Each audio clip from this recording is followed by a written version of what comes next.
With you, Mr. Gates.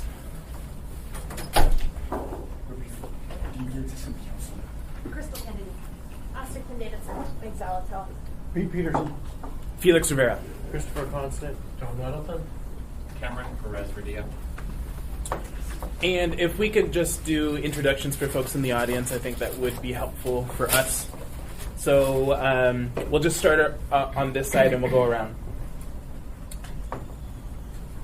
You can start, sir. Mike Thrasher, Marathon. Mary Davis, Madison. PC Sullivan, Marathon, Chilton. Dave Karp-Salchuk. Albert Swank, owner of Langdon Engineering. Barbara Jones, municipal clerk. Jeff Bull, Jacobs Engineering. Jim Jager, Port of Alaska. Jason Bockenstedt, Mayor's Office. Chris Schutte, Economic Community Development Director. Scott Delano, ABI. Ryan Zenz, ABI. Bert Metting, the AFSC. Tom Reuter, Alaska Maritime.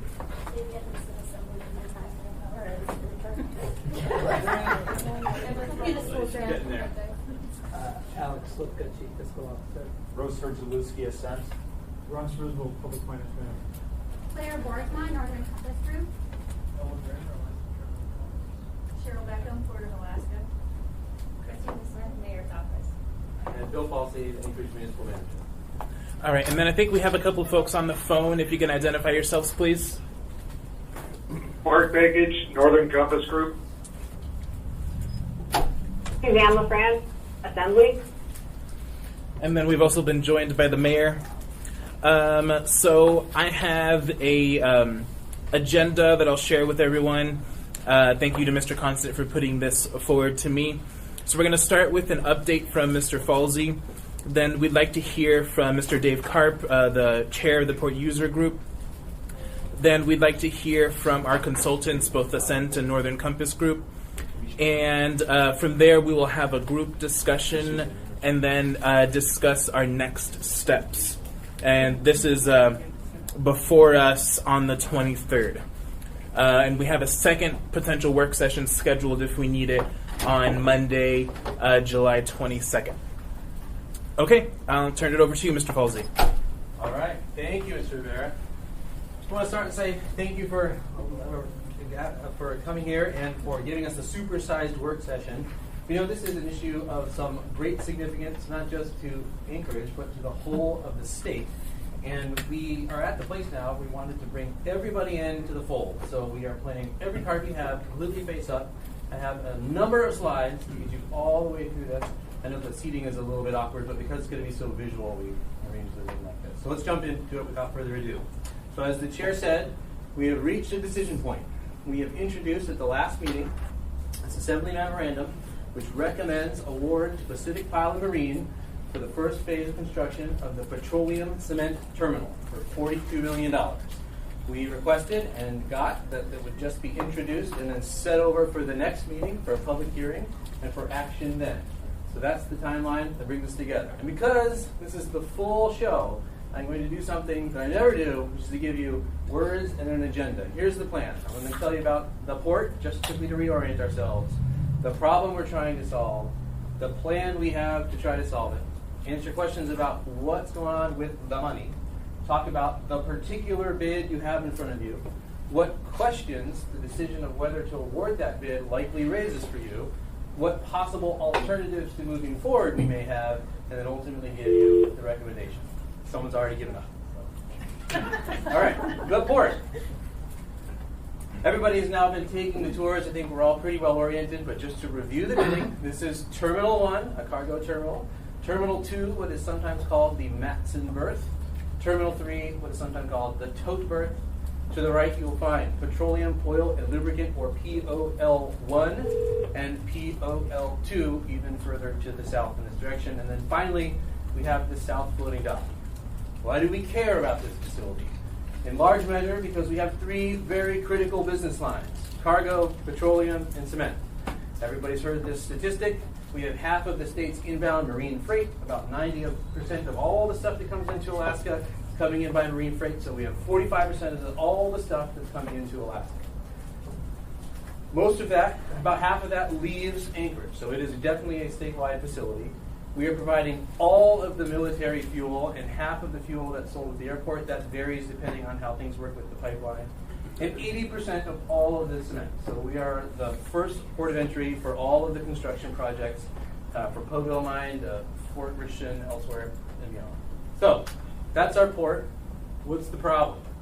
The problem is also very well known. We won't dwell on it, but these facilities are very old and well beyond their planned service life. Terminal 1 was constructed between 1958 and 1961.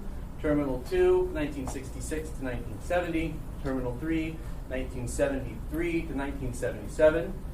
Petroleum Oil Lubricants 1 is 1965. And then the baby, Petroleum Oil Lubricants 2, was built in 1990. And we've seen infinite numbers of pictures of rusty wharf piles, so we wanted to dwell on all those. But we're finding them in new flavors after the earthquake, and they are starting to be found in clusters.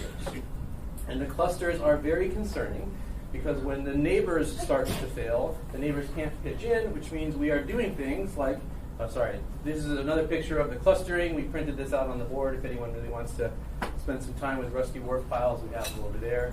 When the neighbors start to fail, you get worried about actual soft spots and catastrophic failures. So in the clustering areas, we have already started derating part of the facility. We said, don't park a truck there at all. Stay off of that area. Other things that are bothersome. After the earthquake, we found this new kind of failure that we hadn't seen before, where a pile was coming completely unraveled like a Pillsbury crescent roll tube. And that pile was actually in the baby. This is Petroleum Oil Lubricant Terminal 2, which we built in 1990, and which we haven't done a particularly, we haven't done jacketing on because it was young. It was not as in bad shape as the others. Now, our current estimate after the earthquake is about 20% of the piles in POL2 are in some degraded position, and they are in a row right there across the face of the dock. So, what do you do when you have an old facility that is starting to fail and is well beyond its useful life? Just really quickly, Mr. Falsey, we've been joined by Mr. Dunbar. Thanks. The first thing you do is you patch it up. So let me tell you what we've been doing on the patching it up front. Quickly, everyone knows the jacketing story. We did some test piles, so I'll talk about in a minute. When we drove them in 3 years ago, we had to pull some of them out because they were in the wrong, we had to move some of the piles we intended to use because of the Army Corps. In any event, here is a test pile number 8 that we put in the ground, pulled back out. This is the section which was driven all the way down into the mud. When it comes back out, it looks a little dirty, but it's otherwise not too terrible. This is the section that lives where the water line drops and where the water line comes back up. We call it the corrosion zone. That's where all the weakness happens. So when you're looking at these rusty wharf piles, you're largely looking in this mud line to mean low, low water. Why there's 2 L's, you have to ask some of the marine guys here. And what do we do about that? So we just put a jacket on it. And what does that do? That means that you can continue to have direct loads right on top. It doesn't give you much of anything on the sides. How long have we been in that game? We've been at that game for a while. We started really in earnest in 2004, and we've been doing annual jacketing since that time. You can see in color, or they're all depicted here, and it goes across the whole facility. So this is all the face of Terminal 1. This is all the face of Terminal 2. All the face of Terminal 3, and POL1 as well. We haven't done anything on POL2, our 1990s era facility, but now that we see all the earthquake damage and other failings, we are going to be trying to get it in the game. And so we are likely to start that. We're targeting October 2019, and the Assembly will see some documents about that in relatively short order. The punchline on the repair it, which is always the first thing you do when you have a facility that's old and needs to repair, is we've got 1,400 total wharf piles. We have already jacketed nearly 670 of them. 666 are already jacketed. We are now spending $32,000 per jacket to put every one of these piles on. We're doing somewhere between 50 and 100 a year. We did 100 one time. More often than not, it's been 50. So we're spending somewhere around $2 million a year just to put all the Band-Aids on. But the Band-Aids are Band-Aids. So this is the opinion of R&M Consultants that's doing all this patching work for us. They wanted to remind us, the jackets do not bring the piles back to their original capacity, and they do not provide significant seismic resilience. You can push hard on them from the top, when you wiggle them from the top, when you've got lateral loads, they're going to not provide the seismic resilience that you want. So that's not the permanent answer. The permanent answer is at some point you just got to build new.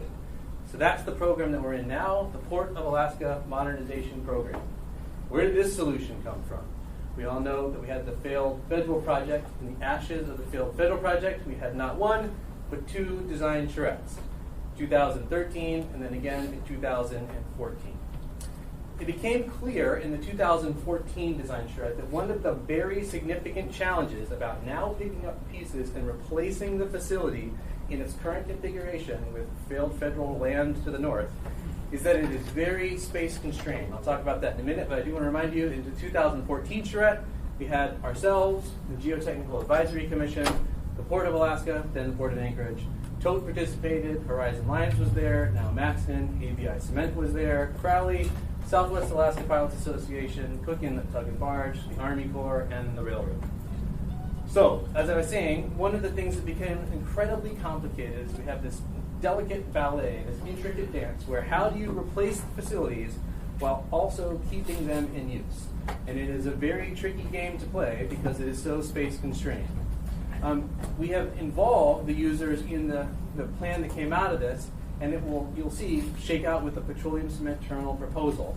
We have sent the designs at 35%, 65%, and 95% to all the interested parties, ourselves, the Port of Alaska, ABI Cement, the Fuel Consortium at the airport, Crowley, Delta Western, Marathon, NRC, which is a support company, Southwest Alaska Pilots Association, Cook Inlet Tug and Barge, Harley Marine Services, the Army Corps, and the railroads. We have been doing our level best to keep everybody in the conversation. So, space constraint. When you're trying to fix this stuff in the middle, there's not a lot of room to work. You really have, to first order, two options. You can go north or you can go south. Going north was rejected in the 2014 charrette and remains, we think, the wrong decision. This is a response to a questionnaire we got back from the Southwest Alaska Pilots Association ahead of our two-day roundtable that we just had. If you go to the north and hang something off the front, you will likely expose vessels to a greater current and more ice than is desirable. Currents there are nearly 6 knots. That is double where they are today, and it's not feasible. They advised us, I'm not saying you couldn't keep the ship in one place, I'm saying it would be a professional challenge to keep the ship in one place. Further, locating the docks to the north would reduce the turning radiuses you need in the winter when all of the ice is in there. So, their punchline was, the Pilot Association sees no benefits and doesn't support using any part of the northern expansion. We got a similar letter from Safeguard Marine LLC. We can provide that if anyone's interested. If I may, Mr. Falsey, we've been joined by Mr. Dyson. Thank you. Yeah. Just in time for the nautical. If you throttle back a little on the speed. Yep. Thank you. Okay, so if you're not interested in going north, the other main option, because of the high currents, we also say going north is going to be likely very expensive because we think you'd have to do a significant amount of soil work just to get to a useful facility in the north. And either that's because you shore up a lot of the dirt, or because you have to remove a lot of the dirt before you can put a facility that you want in a place that you want it. So the other option then is to look to the south. That's the path that we are currently on. What's nice about moving to the south is it gives you greater proximity to some of the shore facilities. Right now we've heard from ABI that they have potentially the longest cement hose in all of North America when they take their cement from the current cement berth all the way to the dome that they built. This puts it right by the dome that they built. It also just opens up all of the possibilities for the remainder. We just made room to get to the rest of the facilities in the middle. Okay, if you're going to do that, how do you proceed? First thing you have to do is you have to shore up the soil that was left over from the failed federal expansion. This was new land that was created in that process. Next thing you do is you have to dredge the subsea surface. The ships are big, they draft pretty intensely. The land there in the subsea was too shallow, so you have to go out and scour it. You got to move the south floating dock. That's the dock that the port uses for maintenance facilities and for all the tours they've been doing, and that the fire department uses for some of its emergency response. Get it out of the way, and then finally you can get to the petroleum and cement terminal. Okay, just to give you a sense of the scale of the overall project, because I think this does get lost sometimes. For those who speak in football fields, going from one side of the board to the other side of the board is 10 football fields. I think it's more intuitive for me to draw the yellow line. The yellow line from one end of the existing facility to the other is a yellow line that's about 0.7 miles long. It goes from beyond the Captain Cook to the museum. So we're talking about a big linear project, and it is also very tall. To give you some kind of sense of that, this is the length of the piles. Some of the supported structures as compared to the other things that are in town that we know about. So this is why we're talking about the kind of numbers that we are talking about. This is a large piece of infrastructure. Okay, so that was the plan. So let's talk about the money. To execute on that plan, we had received a number of state grants and chipped in our own cash. The total amount of money that has been put into the program is $157 million. What have we done with that money since we first started obtaining it in 2012? Well, about 96 million has been spent, leaving us with about 60 million of cash on hand. What did we do with the 96 million that we spent? First, we spent nearly $6 million doing this test pile program. The test pile program gave us better information about constructability, about how rapidly we could do construction, about what some of the challenges were going to be, about installing some of these various piles. We spent $14 million beginning making the bed for the petroleum cement terminal to sleep in. So $14 million shoring up all of the south backlands from the failed federal project. We spent $3 million picking up and moving the south floating dock. We spent $22 million having the subsea for sea scoured out. And then finally, we did $6.2 million of soil improvements, which is where the trestle for the PCT connects now to the more stabilized land. So all in total, we have finished, or nearly finished, or will have finished by the end of the year, and with total approval, $51 million worth of construction activities. The balance is all on program management and permitting, which has been quite an effort. And that leaves us with this $60 million.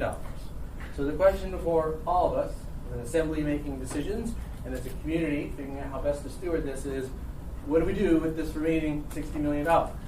And Sure. Ms. Quinn Davis. Thank you, Mr. Rivera.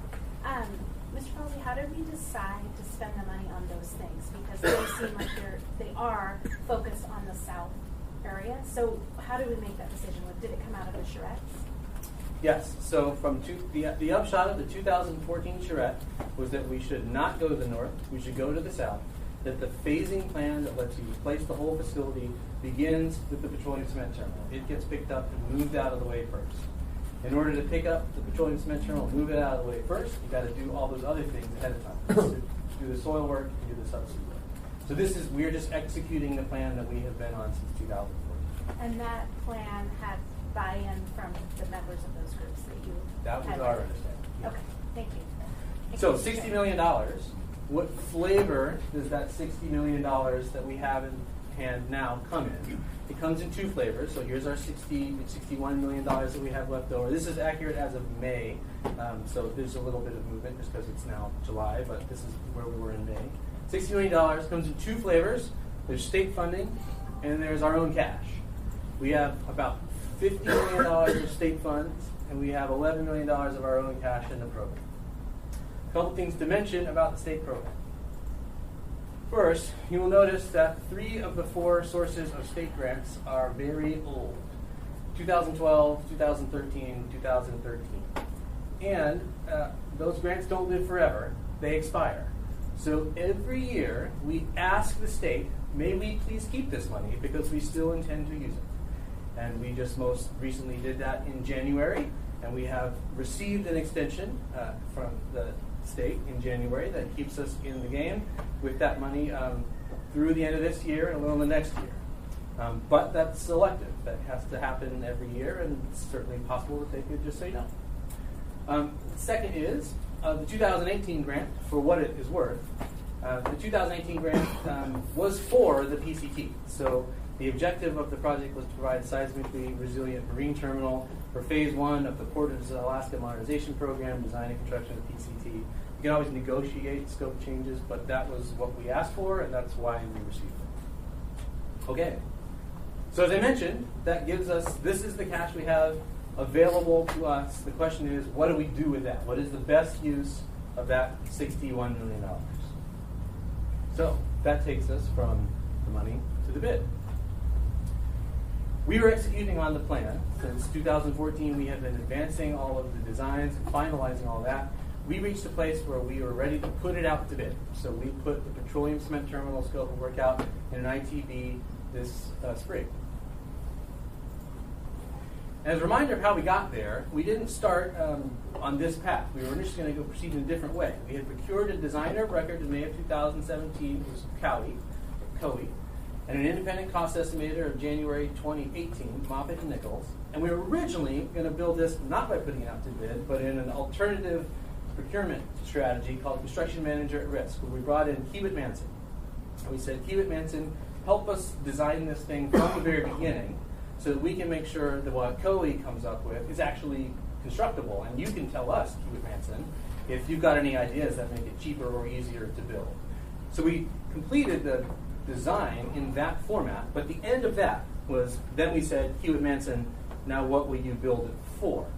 And we couldn't come to a number that we felt we could, in good faith, reconcile with the price signals that we were getting from COE and Moffitt Nichols. So the punchline here is we had 3 price signals at the time. We had our owner's estimate from COE, we had our independent estimate from Moffitt Nichols, and then we had the actual price that we were offered by Hewitt Manson. There was a lot of negotiations. We just couldn't get there. We said, thank you very much, Hewitt Manson. We think we want to see what price we can get on the street. So that's what we did. We put it out on the ITB, and we had then revealed our owner's estimate, which we had from COE, where we thought, with all the optional alternatives to get all the way through the first season of Petroleum Cement Terminal, thinking $61 million. We got one bid from Pacific Pile Marine. They said they would do it all for 42. So Pacific Pile Marine, large company, credible company, good price. This was actually a good moment for us. What is the current proposal then? So we have taken the Petroleum Cement Terminal and proposed to break it into 2 seasons, because squeezing it all into one was always going to be very challenging and come with a lot of schedule risk. In the first season, as now proposed by taking all the optional alternatives from Pacific Pile Marine, you would get the access trestle that goes up to the top of the deck. You would get the platform piles with all the cathodic protection necessary, and then you get the complete platform. So this was good news. We weren't sure that with the $60 million we had, we could get the platform in addition to the trestle. The original thought was maybe what you would do is build the trestle, put in the piles, temporarily brace the piles, and pause there if you had to. This is a better solution. Now we have the trestle going out to a completed platform.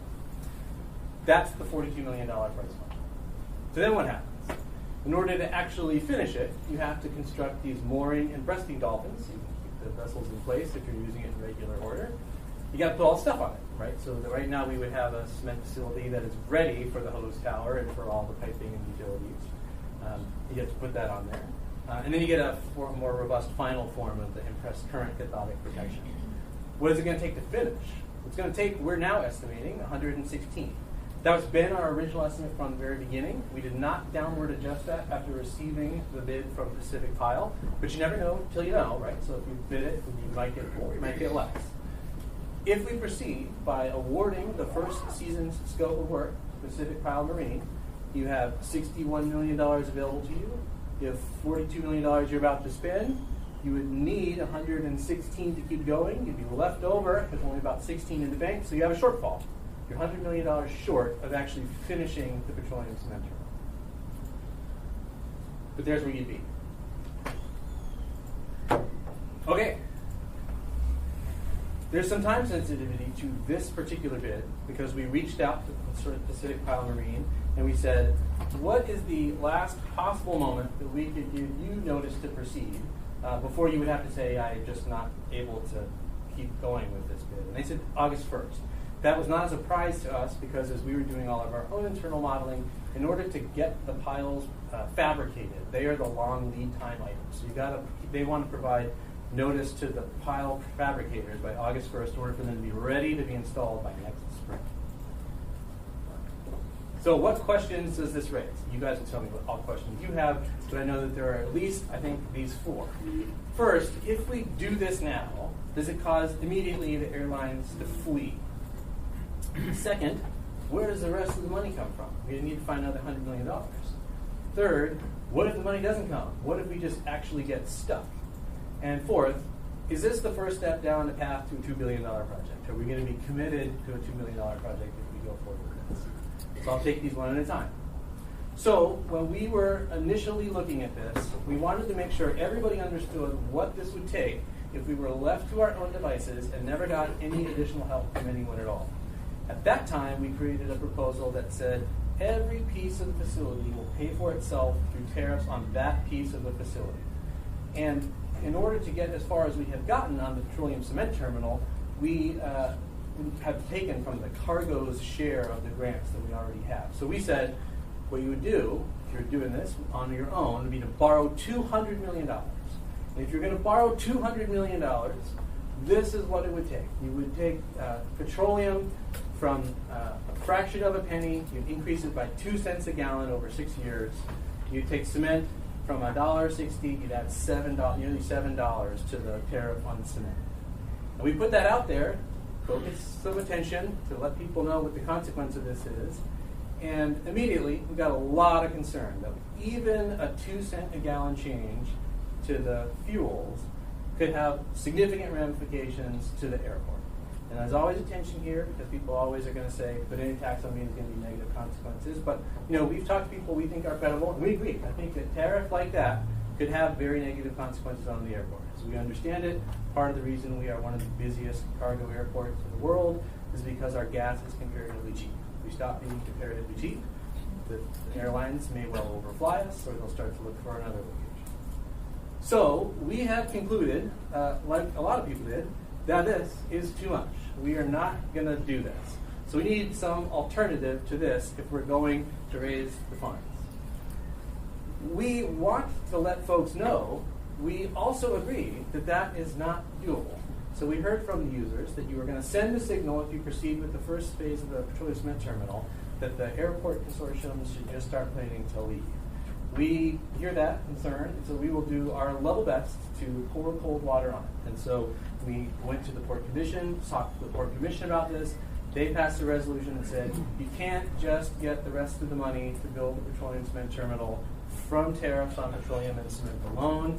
And further, the general idea should be you can't cripple the economy to finish the work in the port. And here I will say, our interests are magically 100% totally aligned. Because if what we do is say, we need to finish the petroleum cement terminal brute force, I'm raising the tariffs, I'm just going to extract it, the volumes that are coming into the port will crash because it's no longer economic, then we will not be able to make our debt service payments, and so the port will go bankrupt. The Enterprise and Activity Fund will be in default on its loans. So just as the businesses do not want their business models disrupted, their business to flee, we also cannot have them flee. We are aligned here, and that is why we are comfortable saying, as we told the Assembly in the last meeting, the port said this, and we agree. We're going to find some other way to do this.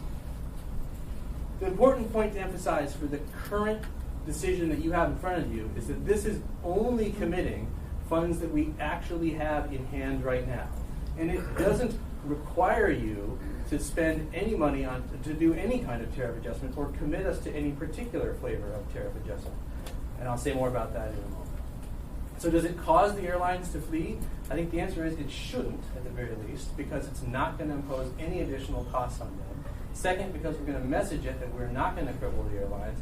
And third, the alternative may well be that at some point, sophisticated airline industries are going to go, these guys don't have a plan for reliably bringing fuel into Alaska. I'm going to flee, not in 1 year or 2 years because high tariffs are coming, but in 5, 6, 7 years because I'm not going to have a reliable way to get all my gas into the state. So we're hoping that we can answer that question. Where does the rest of the money come from? So we spend the $60 million we have on hand, we spend on 42 of it, we've got 18 left. What do we get from 18 to the rest of the money we need? Well, there's no mystery there. We've been saying this comes in only a couple flavors. You get federal money, you get state grants or financing, or this suggestion came up from you guys in the last meeting. We have always designed these tariff notions on the idea that each part of the facility would sort of pay for itself. But there is some reason to relax that assumption. The grants are coming in not in that flavor, just as they are for the program. So the grants go into one program. The users are wedded to each other in the way they are wedded to themselves now, partly just because of the way the facilities are designed. Cement could be on its own and not connected to petroleum. So what you could do is instead say, maybe what we would do is not a PCT-only tariff adjustment, but an across-the-board adjustment. And that would be kind of a tricky design because We'd have to figure out how much cargo and petroleum and cement all chip in to pay for whatever amount of money you're going to raise. But just to give you a sense of the art of the possible, imagine you did some, sorry, I'm jumping ahead. Let's go back to federal funds. So federal funds, so we told you we were chasing federal funds. So we asked for a pre-disaster mitigation grant from FEMA. We got $4 million, and it was for jacketing. It wasn't for the actual PAMP program itself, but the $4 million that we get to spend on putting additional jackets on things, it's $4 million we don't have to spend putting additional jackets on things, so maybe we have $4 million so we can put in import equity into the program. We have asked through the infra grant for another $100 million. That's a big ask, but we'll know by year's end what that's going to look like. Turns out that after a big disaster, FEMA releases 15% of the total amount of damages as new hazard mitigation grant opportunities. So, silver lining to the earthquake, we are likely to get across the state of Alaska a $40 million one-time grant opportunity to do hazard mitigation. We have proposed that a natural place to put some of that money would be in the facility of statewide critical importance in the place where the disaster occurred that really does give you future resilience. Our ask is for $22 million for a lot of the sea level and resiliency efforts on the PCT. We feel pretty good about that opportunity, but we should know more by year's end. And then last, there is a new build grant opportunity through the Department of Transportation. We asked for another $25 million there. So we are going to chase all of the federal money because the federal money spends easiest. There are often some local matches, but it's more manageable. One thing that is important about this, though, when we apply to all these programs, we have to have something that is ready to go. We have to propose to FEMA and the Department of Transportation a project that is shovel ready. So in order for us to apply, we have to have something ready to go. Okay, now I'm back on track. That was federal grants, state grants, or finance. Okay, state opportunities. We are realistic. So even before the current era, we used to receive, like manna from heaven, manna from Juneau, about $50 million a year just to build roads. We haven't received anything from Juneau to do that kind of stuff. And we realized that we were in a new fiscal reality when we came into office. So our capital program has not even been to give us money. It's been to float a general obligation bond. I think in the current era, we are all realistic. We had one success. Last year, we got $20 million more from the outgoing Walker administration. Odds of getting new state grants are probably very low. There is one other state play that we have been trying to socialize, which is to remind folks that Fairbanks had an interior gas utility idea, and the legislature, working through ADA, passed legislation that said ADA had to loan to the interior gas utility in excess of $100 million on a 50-year payback term, where the loan was structured where they had to pay 0% for 15 years and then 0.25% for the next 35 years. I think if that was a good deal for the utility payers in Fairbanks, it is an equally or just better idea to do it here for all of us support. If we could get this, and of course it's certainly not guaranteed, it would take a lot of all pulling in the same direction, that would radically change that tariff proposal. So this is still on $200 million.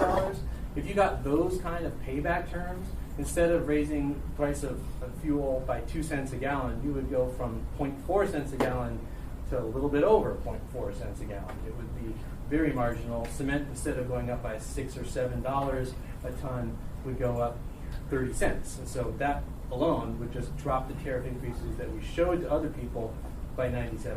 So there's an opportunity for the state to help us. So they don't have to give us money. They'll loan it to us at very attractive rates. Of course, it's not guaranteed, but it is part of the conversation that we're likely to advance going forward.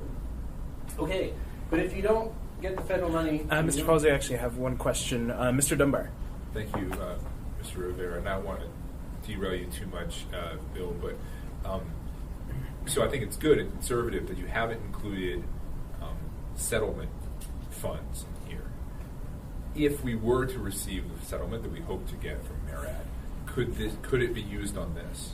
We expect that legally, any money that we get from the MARAD could be used for anything.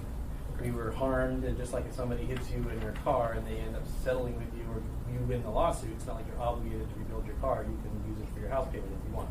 That said, we suspect that realistically the amount of money that we would receive from MARAD would hopefully cover our northern extension problem. We think that you have to significantly carve back the northern extension. That is a cost that is difficult to otherwise find funds for because there's no user there. There's no tariff to impose on anybody for using the northern extension. So in the first instance, yes, you can use the money for anything. We would almost certainly program that money for cleaning up the remaining mess. If there was any gravy left over, and there probably wouldn't be because, of course, our claim is give us our money back to clean up the mess. If there's any money left over, then it could be used for anything. And again, we're on a timeline. We're hopeful to have that lawsuit resolved, if not by the end of the year, in early next year. We are opposing all extensions. We are pushing as hard as we can to get it done. And Mr. Gates, did you have something to add on this? Thank you, Mr. Chair. This is Tim Gates. I see on our list is revenue bonds secured by Port's revenue terms. And I saw that the application's resolution also including overnight title that actually boosts some revenue bonds. Can you explain why that's not one of the options? Yes, so the question is about where are revenue bonds. Dean is too smart. The last one is revenue bonds. It's not called revenue bonds, right? So in order to have a revenue bond, you have to have an annual payment stream. We don't have any spare annual payment capacity now, so you would have to find a spare capacity from annual receipts. You can only get that by bringing in more money through the Port of Alaska. The way you would get that money is through a tariff. So I pre-staged where I was going here, where we talked a lot last time about what if you didn't try to do the shortfall of the PCT just on petroleum and cement. That is going to open up a lot of sort of tricky design choices about how much you would put on cargo, how much you would put on petroleum, how much you would put on cement. But just to give you a sense of the art of the possible, imagine you put it all on cargo, which you wouldn't do, but imagine you put it all on cargo. One way to adjust tariffs on cargo is to put a TEU, or 20-foot equivalent surcharge, on every container that comes in. So this is a regular old Connex. The people who work in this world speak in TEU units. This is the standard measurement. So I'm going to show you a chart here. It's going to say what happens if you put a flat fee on each TEU that Matson and Tote are bringing in to try to make it intuitive. What would that do to a gallon of milk? And what could you do with that revenue stream? So the punchline, I'll just draw your attention to one of them is, let's say you pick $16 a TEU. You would raise milk by about 2 cents. I mean, that's actually a disproportionately large effect because milk is heavy as compared to a lot of the other goods that we're bringing in as cargo. That would get you almost $7 million a year. You could use that $7 million a year to borrow at market rates $100 million. Again, you wouldn't probably, you guys might be in charge. You guys are in charge. Beat the Port Commission, makes a recommendation, you get to choose. You probably wouldn't say cargo is going to pay 100% of the freight to get the PCT done. But if cargo chipped in, they have a capacity to chip in pretty significantly. Of course, you do need a lot of that capacity when you finally get to cargo itself. Okay, so that's where the rest of the money can come from. What if it doesn't? What if we spend our $42 million, we have our $18 million in the bank, we just don't get the rest of the way there? Maybe we don't get there ever, that's a big problem, or maybe we just get stuck for a few years. Well, if you get stuck, this is where you are. You have this thing out there living in the water. But this is not nothing. So you have a finished platform in trestle. And the advantage of having the platform be part of the finished product now is that in an emergency, you can actually use this thing. In an emergency, you probably could bring cement and fuel in by throwing hoses and floating in the water. This would be at least vastly superior to that. In a real pinch, I suppose you could even figure out some way to get cargo. You probably would do other things there. But this would be one thing that would not fall down in an emergency. And remember, as Jim Jager likes to say, we shored up all the soil last year, and then we had the earthquake. If you wander down, the soil we shored up is fine. The soil that's all around it cracked, so we have some good high confidence that the engineers are steering us in the right direction. If we build the thing that we're proposing to build, this would stay standing up. At the very least, we would be better off than we otherwise might be. We'd also have maximized the purchasing power of your current state grants. So of the $50 million that is the state grants, remember that money is not in our hands, it is not growing. The longer we wait, the more the nominal price is getting eroded by inflation, the heat of the night eating it away. So you can wait for a while, eventually you wait long enough that those are not capable of even getting you to this first phase. And the last is, if you leave this thing out there and it's not going to be receiving daily use, it's only an emergency facility that is awaiting its final completion, it's not causing problems. And that is in strong contrast to some other scenarios where you might reasonably say, don't build half a loaf until you can build a whole loaf. There are a lot of times where you should not start until you have all of the money in hand. I'll make the pitch, and this is not one of them, because you can leave this here and it doesn't hurt anything. Now that is actually in strong contrast to this other thing, just pick one example at random, where we started building a new intermodal expansion project before we had all the money to finish it.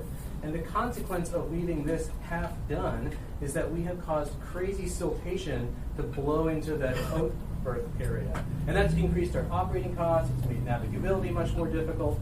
We would not want to get here. And this is going to be a big challenge when we get to the cargo piece, because the current proposal, which I think we are seriously rethinking, does have these kind of choke points in it, where unless you have $1 billion, you should not start. So that's going to be a coming attraction. But we're not there now. I think we can live with the facility that if it gets stuck, we're okay getting stuck. We're closer to being better. Does this commit us to a $2 billion project? I haven't heard that question. This one is a simple answer. The answer is no. The $2 billion project is not going to happen, and I will tell you why it is not going to happen. First, because most of that $2 billion cost is all in the green area. But those design assumptions can and should change. I think however this goes, we are committed to having nonstop conversations with the users where we really investigate what we need or don't need. For instance, we are exploring the idea of maybe putting fuel vault headers on a cargo terminal. That would give you some minimum redundancy for petroleum deliveries. That might itself take out the entire need for a new petroleum terminal. But even if that's a no-go and we have to do some engineering and explore it, the bulk of that cost is in the two terminals. So there are ways you can significantly reduce the cost by changing the design assumptions that are currently informing the cost estimates for Matson and Tote. You could, for instance, build one cargo terminal and tell them to come on different days. That will be a big community conversation about what ripple effects that has on the economy and whether that pays for itself in the nearly $400 million plus cost reduction that would likely be. Alternatively, we have added a number of trestles up to those platforms. We've made the platforms very wide. There are reasons why those got added, but I think there are also reasons why they can come off. So the punchline is, does taking the first baby step on the PCT commit you to a $2 billion program? No. The rest of the program is now a blank sheet of paper that we can revisit, and we have space to do more creative things, and I think there's some good reason to believe it is not going to be $2 billion. Okay. Other questions are, but wait a minute, are we sure the PCT is really what we want to build? Aren't there alternatives that we should be exploring? So here are all the alternatives that I have heard, and we'll talk through all of these. You could, instead of building this new facility, just repair it in place. You could go north instead. You could delay, pump the brakes, or just stop. And that'll come in at least two forms. The first is you could delay, take a year, and commit yourself. Actually, yeah, we do like the PCT solution. We'll go with exactly where we are today after a year's worth of additional contemplation. Or you could take an additional period of contemplation and say, oh, I'm changing course. I don't want to build a petroleum cement terminal. And those are materially different outcomes. We have heard one suggestion that you can take the money you have in hand now, and instead of building a trestle and a platform that wouldn't get daily use, you could build a platform directly in front of POL1, which could get some daily use. We'll talk through that. Or an idea that maybe you should go build a PCT in its current location, but skinny it down somehow. So let's talk through these. We have already sort of spoken about the repair in place prospect. Our position is this is what we have been doing. Since 2004, we have been jacketing nearly half of all of the wharf piles. We've been spending $2 million a year. That we have reached sort of the end of the utility of that. We're throwing good money after bad at this point. We've also talked through going north instead. I think there's still some interest in that idea. We're happy to engage on those conversations, but our sense is it is really expensive. It puts you in deep current. It's not a good place to be, and it's just not a superior option to moving south. You got to spend a lot of money doing something with soil before you can even start to open the space or build something that's useful. There's going to be a lot of conversation on this one, I think, about whether we should just take a break. Pump the brakes, delay. pause for a bit. So let's dive into this. First scenario. Imagine we're all together now. We haven't had this level of engagement until the last few months. Everybody needs to take a break and double check all this. Measure twice, cut once. So imagine we do that, and at the end of it, just for a first scenario, we get back to exactly where we are. So we're here procuring again the petroleum cement terminal. If you have a pause or a delay that ends back with the petroleum cement terminal, well, first you have a schedule impact, right? And that is a 1-year delay. You have a seismic and corrosion risk that you're continuing to carry. So you've extended the life of the current POL and POL2 facilities for a year longer than they otherwise would be. And that is increasingly worrisome to us because the petroleum, oil, lubricant 1 and 2 are now in the worst shape of the whole Port of Alaska. Cost implications. Okay, so if we end up exactly in the same place we are now, first, time value of money, we've been estimating 3% cost escalation, just sort of rate of inflation, everything gets more expensive. So that's $5 million you take out just because we took an extra year to think about it. We also have some rebid risk, and you guys can put whatever number you guys think is right on this, but recall, we've revealed to the world now, our owner's estimate was $61 million. We revealed to the world that Hewitt Manson gave us a number that we could not comfortably reconcile with $61 million. And we got one bidder who gave us 42. If we walk away from the bid that's 42, and we procure it again, I don't think we're going to see 42 again. We will see something north of 42. You pick that number, but we put from the board $10 million. You got an extra year of jacketing, because if you stop building a new thing, you're still 1 year further away from having a new thing, which means you got to do more repairs. So we have $2 million annual cost of that. And that's where you are. So I just jumped one too quick before I added all those up. But the cost of delay, we think conservatively, could be something on the order of $17 million. Okay, but that's not the only way that could go, right?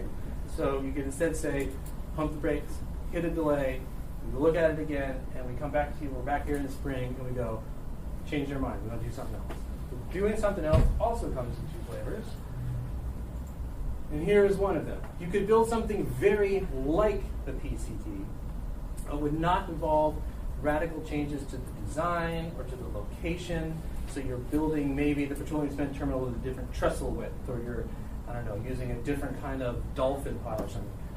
You then got the same thing that we just talked about, we've just delayed for a year, but you got some cost savings, hopefully, because I don't think the only reason we're going to do something different that is very like the PCT, but not exactly the PCT, because we're probably saving money. So you maybe could net this out if you thought there was some reason to get something like $17 million of cost savings on a skinnied up PCT, if the skinnied up PCT involves walking away from this bid. And I think there's an alternative I'm going to talk to you about that does not involve walking away from this bid. Of course, the other option is you hit pause, everybody looks at it again, and end up with something totally different. You go, you know what? In a new world, maybe we're just not needing a separate petroleum cement facility. We can get it all in through some combined cargo facility. Here's what we think that looks like. So if you have a pause and ends up with something that is really different from the PCT, you have a bigger schedule impact, because that doesn't exist now. We do not have phasing for that. We don't have designs for that. We don't have procurement documents for that. There's some 2 or 3 year delay where we just got to figure out what that even looks like. That also comes with costs. So we got to redesign it and re-permit it. We're sort of not very conservatively or aggressively estimating that to be a $5 million change order. We're taking 2 or 3 years. Let's just pick a number. Say you end up with a $100 million project instead of the project we have now. Just because you waited, you've got several years of escalation there, so maybe $10 more million of cost there. You got to keep jacketing because you're still watching it recede into the distance. When you get to new facilities, you got to keep your current stuff in good repair. We'll pick $4 million for that. And then you got to have some savings that are beating all of that. But in the meantime, you got 2 or 3 more years of corrosion and seismic risk, which we are increasingly less comfortable with. And we start to get real concerns about finally getting to the cargo routes. So the engineers told us a few years ago, we think you've got about 10 years of life on this, even as you continue your jacketing program. If we don't start the dominoes, if we don't take the first step, we're not going to get to the last step until we start the first step. And so we start to get concerned about running out of time. And we just didn't get to the pieces in place before the cargo docks got to some critical place. And remember, the cargo docks are currently now partially used. All right, impact on federal grants. I mentioned this before. If we are going to do something totally different than the PCT, there's nothing to apply for on the grants front. We have one facility that is 100% designed. So we would not have a shovel-ready project to go forward with. We could still apply for jacketing, and I'm sure we would still apply for jacketing, but it would otherwise take us out of the federal grant game for the program grants. I suppose you could still, if we get earmarks back, we could still get earmarks, but they don't exist. All right, so we've also heard an idea. Maybe instead of taking the $42 million you have and building a facility that's going to sit in the water until such time as you find the rest of the money, you just build a platform right in front of POL1. So I will confess, we don't have many details on this, and I'm not sure we are completely understanding it. But as I understand the suggestion was you put a platform in front of POL1. So here's a toy model of what that might look like. And here's our best guess of what this looks like, but if anyone who wants to own this suggestion and tells us we got it wrong, that would be fine too. We build a platform in front of PL1. We are, first of all, to have a new safety concern here, because now you have a discontinuous birth phase. So remember, you're pinned in at the northern extension, and you got Tote and Matson coming on the same day, and now you got this new discontinuous facility that they have to steer around that's parked right in front of them. I don't think the pilot's going to love that. I haven't asked the pilots yet, but we'll find out. We're also not sure if the Army Corps would let us do that, partly because right now, the Army Corps does the maintenance dredging. We don't pay for that. So right now, they come every year and they scoop off the subsea surface right in front of the continuous birth phase. If we said, hey, we have a great idea, we're going to build this thing and it's going to push out POL further into the water, I'm sure that would increase their dredging challenges. I don't know that they would love that idea, and they do hold the permitting cards. We could find that out. We think you could do that in a less of a delay, but still a delay.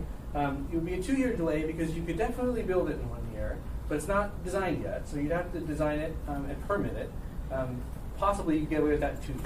So now we're into the same kind of cost rhythm. You got to redesign it and permit it. That's a new cost, $3 million. If it's $42 million to do that, which is probably ballpark based on where we are with the Pacific Pile bid, that's $2.5 million of escalation there. You got 2 more years of jacketing ahead of you because you delayed replacing the facility, and cement couldn't come for 2 years. So in order to do this idea, you'd have to bring cement in on rail cars, you'd have to put it in sacks and bring it in on the cargo facilities. All those things are doable, but all of those things are less efficient than the way we're doing it right now. So it comes with some kind of economic cost. That's a cost that's not borne by us or by the municipality of Anchorage or by the port, but it would be borne by us as end users and people who are benefiting from construction activities. Also, I'm not sure exactly how this proposal is supposed to end. If your idea is that you're going to build a seismically robust platform and hook it up to the ramshackle platform and trestle that we have now, then you got 2 options. Either you're going to eventually want to replace all the stuff that's behind it, because you're not going to be in a real good seismic place until you do that. And if you don't do it right away, you have significantly increased the constructability challenges, because normally you build in the water side. So you'd start at the shore, build it all for the water, and keep going out. Now you would have totally boxed it in, so you would have to somehow, some way figure out how to get behind all of it, scoop it all out, and replace it. That is more expensive trestle work than the trestle work we're currently proposing. But if instead you said, no, that's not the idea. Right now we're spending the $42 million we have to build a useful platform, but eventually we find the rest of the money and we get back to something like the PCT, that's got a cost associated with it as well, because remember, we just spent $22 million this summer, right now, you can see it out the window, scooping out the subsea surface in front of where the PCT is going to go. If for 2 to 3 years we're not actually using that, the Army Corps is not going to do the maintenance dredging there. So when we finally get around to actually building the PCT, we'll have to do some more transitional dredging to catch it all up. I don't know what that would cost, but it's something. Meanwhile, you got your 2-year seismic and corrosion risk. And if you don't ever catch up to that trestle, then you're indefinitely eating the seismic risk. And again, impact on federal grants, that should be 2 years. I didn't catch that 3 to 5. You don't have a federal project for 2 years. Okay, so that gets you to another alternative. What if you go, all right, I want to build the PCT, but the PCT we have is too much. So there are things to look at for the current version of the petroleum cement terminal. and these could be possible deductive alternatives. So for those who don't speak contracting, this could mean that we procure the contract, we say, Pacific File, you have been awarded the invitation to bid, and then we would immediately come back with some change order, or in short order come back with a change order and say, deductive alternative, do less than what we said we were asking you to do at some cost savings. So what are the kinds of deductive alternatives you might want to explore? One is the part of the facility is designed for 75 years. There's a lot of question about why did that get picked. Oh, I don't know. I wasn't back in those conversations in 2014. Certainly, I think that is something that's going to get a lot of attention going forward for the remainder of the project. The second is, right now, we have built it to be 44 feet above the bottom, and that is for predicted sea level rise. You could walk away from that and say we will just build to storm surge, and that will drop it down 4 to 5 feet. And then the last is, you could say, you guys have this massive trestle right now. It's a really wide platform. You could narrow that down. Okay, so let's talk about all of those. First, 75 to 50 years. One point of confusion, we keep talking about it as a 75-year facility, but we should mention that the way it is designed now, the 75 years is the primary structure, the thing we're building in phase one, or first season of procurement. But all the other stuff is less. So the dolphin structures are 50-year structures, and the piping, building, and fenders are all designed for 25 years. So it isn't as though the whole thing is designed to be there long after we are dead and gone. It's really the sort of core portion of the infrastructure that's 75.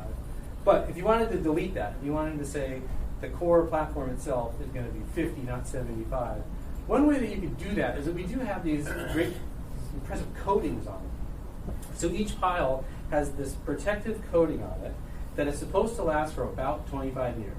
And then, after 25 years, because ice has been banging up against it for so long, this has been in the seawater for 25 years, it'll be ripped off. The coating will be abraded, or at least so lacerated that it won't be working anymore.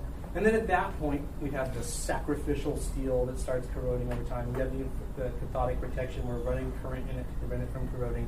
But if you wanted to go from 75 to 50, the easiest way to figure out what that would save you is you just take that coating off. You say, we're going to go right to what happens when the coating is not there. So what would that save you? The coating costs about $2 million itself. But if you're jumping right to the world where there isn't that coating, there is some additional power consumption of about $500,000. So you could do it, and it would be a cost savings. We think it's on the order of $1.5 million. I think from a public policy perspective, getting 25 more years out of the facility for $1.5 million right now is probably the right call. But certainly we can have that conversation that it is a possible deductive alternative. Before we go to the notice to proceed and procure the piles on August 1st, let's make a decision if we want to do that or not. And there wouldn't be any scheduling back. That would be simple. We'd just say don't bother with the coatings. Okay, number two, you could lower the height. So it's right now we have this 45 foot over mean low water to meet both the 500-year storm surge and the modeled sea level rise. You could go sea level rise, sea level rise. We're going just to the storm surge, and that would take you down to 40 or 39. And that is a cost savings, but it's easy to overestimate those. We think it's like $2 million because what you're doing is you're lowering the length of those piles by about 4 feet. Remember, from the Statue of Liberty, those piles are really large, so it's a marginal change to the piles, and they aren't any cheaper to install just because they're a little bit shorter. So you get probably, we don't know, we could estimate $2 million.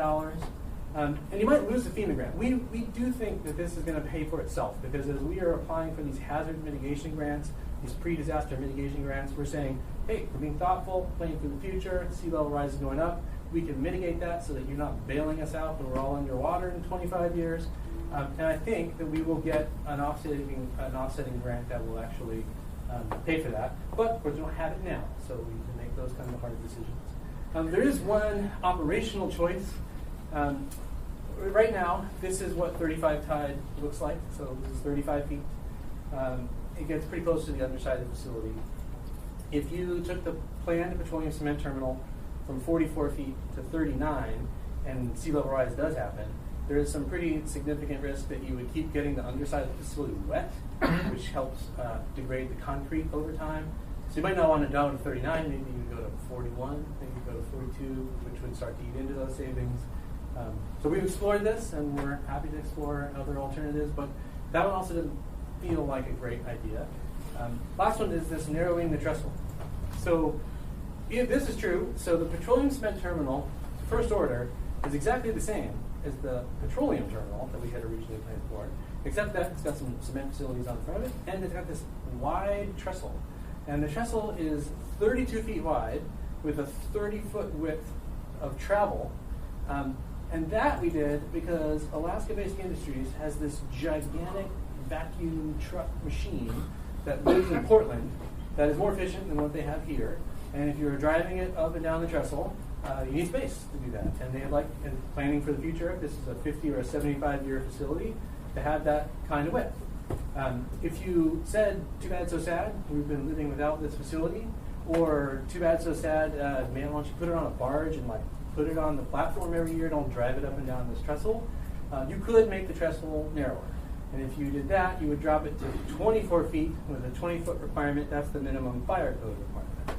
So you're shaving off 8 feet or so, and that also is a cost savings. It's not a dramatic cost savings, but you remove a row of piles and a row of pile caps and concrete decking, probably $3.5 million in construction. We got to check that number because right now all the seismic scoring is based on a facility that is this wide and this robust. If you make it a little narrow, you have a narrower facility that can tilt left to right, but maybe it'll all work out, so maybe we'll just delete that and it'll be simple. We don't have to do anything else. Great, $3.5 million. It is nice for us because there's less facility for us to maintain, so you have some reduced annual maintenance and operations costs. And that, again, we could do, we think, with no impact to the schedule. So we could say, Sid Pile, you're the winner, $42 million. But how about we do a change order for negative $3 million and you make a skinnier trestle. Okay, so that's going to take us to the punchline. So with all that said, I suspect you know where we are going. Taking a giant step back, the way we conceive this project is that our primary interest is only partially economic. Our fiduciary responsibility is to the voters, the residents, the taxpayers, the municipality of Anchorage, and we are feeling that acutely after November 30th, where there was a moment on November 30th where I called Steve Buffo and I said, is the port in the water? And he said, it's not in the water, but I don't know if it works. And we didn't really talk about that for a couple days until we were sure that it did work. We took one of the petroleum tankers off of the face. I think it was 3 days in before we brought it back in. So we stared into that abyss, and we did not like the way it looked or felt. And we would very much like to get to a place where we know that we can very reliably keep ourselves fed and clothed, and our cars moving around, our utilities working, and keep us in the construction business. This has been the plan because we realized that the jacking programming was coming to the end of its life. And while we're taking care of the basic needs, we also are acutely attentive to the fact that we want to protect the economic engine that is the Port of Alaska. And here I know that airport has been a keen focus here. We will do what we can to signal to the world we're not going to crush the airport. But at some point, the sophisticated airport guys are going to go, well, the clock is ticking and you don't have a plan, and so I'm leaving either way. I think that we can move forward responsibly on this program while protecting that. And of course, we also have the important national security mission. We had the General of Transcom, which is in the Department of Defense world under the Secretary of Defense. You have the Secretary of the Army and the Navy, and then Transcom is a sort of peer that reports to the Secretary of Defense. And they said this was sort of top of mind for them, that they don't have a lot of Transcom money. They have no Transcom money to throw to us, but they agree they would send demand signals. This worries them as they think about force projecting to North Korea and to China. So we are applying for these build grants now, and just to give you a flavor, we have asked for letters of support, and we've actually received a lot of nice letters of support. So this is from Alaska Trucking Association, North Star Terminal Stevedores wrote a similar letter. The docks are aging. They're the single biggest hazard to Alaska's import supply chain because they are frail. A single point of failure is waiting to happen. There's no good alternative. We received similar letters from actually partners in Seattle, Northwest Seaport Alliance, another big time barge in Siri. And then General Houssier, oh, so close, wrote us this letter where he reminded us that we're doing 50 million gallons of fuel for military purposes, along with their 2,500 vehicles, plus everything they're eating and drinking in the commissary. That the Port of Alaska is key to their operations, and that the significance of the operations and the contingencies we're worried about can't be overstated. Our goal then is that we got to find a way to continue to get the minimum volumes in, to do it reliably, to do it cheaply. The proposal we have in front of you now, I think, is there. And in the meantime, we are going to do our level best to keep working the federal delegation, working with the federal delegation, chasing all federal grants. We're very gratified. We just received on the 10th a letter signed by all three to Secretary Chow saying, hey, this build application that the port just put in for $25 million, it's right, do it. And the Port of Alaska modernization is vital to the economic security of Alaska. We agree, and I feel like we have tried as level as we can to pick up all the rocks, turn them all over, to figure out, is there another way to go that makes more sense than the proposal that we are pitching. But right now, where we are landing is, our recommendation is to proceed with the procurement, to award the PCT. And in the meantime, we are absolutely happy to explore any deductive alternatives that people have, and we'd be happy to report back to the Assembly and give you our best considered thoughts on that. So that's the show. That's the ultimate outcome, and we're happy to hear from others and answer questions. All right, so if we have any questions for Mr. Falsey on this presentation, we can do that, and then I do want to quickly turn it over to the port user group. So Ms. Kennedy. Thank you. I'm not even sure how to really come across. I appreciate all of this information, and I don't want to take anything away from this because I think this is probably the big question that we're facing right now. But in looking at the bigger picture, so to speak, I'm hearing rumors or listening to people with a lot of conjecture about how the Alaska-Canada Railroad may be impacting other ports in our vicinity, like Whittier and Seward, and if that may have some kind of long-term implications to our transportation capacity in the state. So is there anybody that can kind of speak to maybe a bit of a big picture on how we think that whole concept could actually impact how we move forward with what we do at the port? So the answer to that question is certainly yes. I'm not sure we are prepared to answer or give great thoughts on that right now, but we got another time scheduled on Monday. The preliminary answer, though, is we would have to have, A, some high confidence that that's a real project, and B, a sense of their timeline. That project, so I was briefly in the federal government working in the Department of the Interior and the Bureau of Land Management, and as well, we started trying to cite some of the power lines that were in the lower port to get to our electrical system redundancy. Like this project, there is not an eminent domain power for that, which means you got to get from point A to point B with a bunch of willing participants, unless you get some assistance from the Canadian government and the Alaska government to do an eminent domain for you. I think, standing from the outside, that project has a lot of challenges. It will almost certainly involve a lot of hold-up situations where the person that's in the middle between A and C will say, as B, I want you to pay me top dollar because your deal with A and C does not work unless I participate as well. But there's just a multi-body problem. You have native corporation lands, indigenous First Peoples lands in Canada, different provincial governments in Alaska, and then even the Department of State. So we'd have to have some confidence that it's real. We'd have to have a sense of what timeline it's on. We'd have to have a sense of what it's ultimately being built to do. As I understand it, the primary notion is that you would bring up material from Alberta that is, I don't know how relevant it is to cargo, petroleum, and cement, but I just don't know. I don't know if I'm looking in the peanut gallery with the cycle of experts, if there's anything else to add now. Otherwise, we can try to get you a better answer by next time we meet. Yeah, for me, like I said, it's just kind of that big, it is a long-term question. I would agree with you that there's a time frame in there that we probably can't answer. But in terms of trying to piece together how we really want to approach dealing with the port, I would want to know if there was going to be other impacts that might counter what we're doing, or... There is one impact that I should mention, which is that one of the interests that we invited to our roundtable was metals. What's the one? Triple canopy. Trilogy. There you go, trilogy. And they're the ones that are working on the Ambler mining district. And theirs is a complicated project too. There's a lot of environmental permitting, but if that all goes, they're expecting in a relatively near term to push 5 years to put a lot of material through the port for export. That would be great from an economic point of view. very least, because it really changes the economic dynamics of the port, where we're almost entirely importing, nothing goes back out. If we had an export side that was also hitting tariffs, and that completely changed some of those economics, we might have a sharper understanding of how real that is by the time we're ready to move forward with the next part of the project. But at this point, we're using the money we have in hand, we think most responsibly, to set us up for more success on the rest of the program. Thank you, Ms. Kennedy. Mr. Constant. So I have 2 questions. Thank you.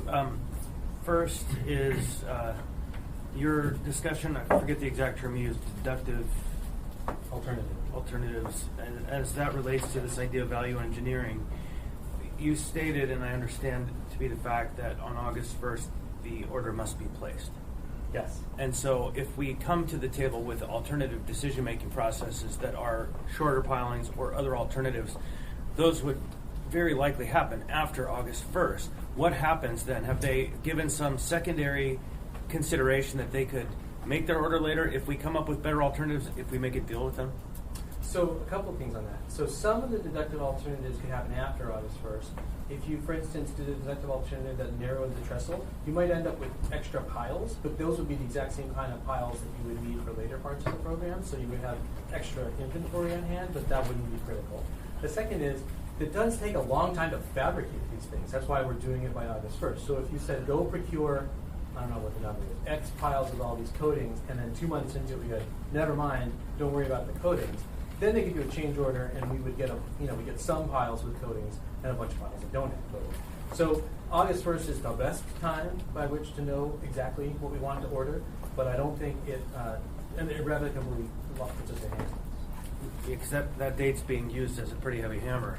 And then the second question I have, the costs that were shown in the list of how much it's going to cost to do the project, we showed a number of dollars that are in hand, but a number of those dollars aren't really in hand. They're in the state's hands, and to be either reimbursed or granted upon encumbrance of a specific item. What happens to this proposal if we find ourselves in a position where 50 out of the $60 million evaporates because of political considerations or current economics with the state? That's a great question. So the way that we are guaranteed to receive those funds is to encumber them.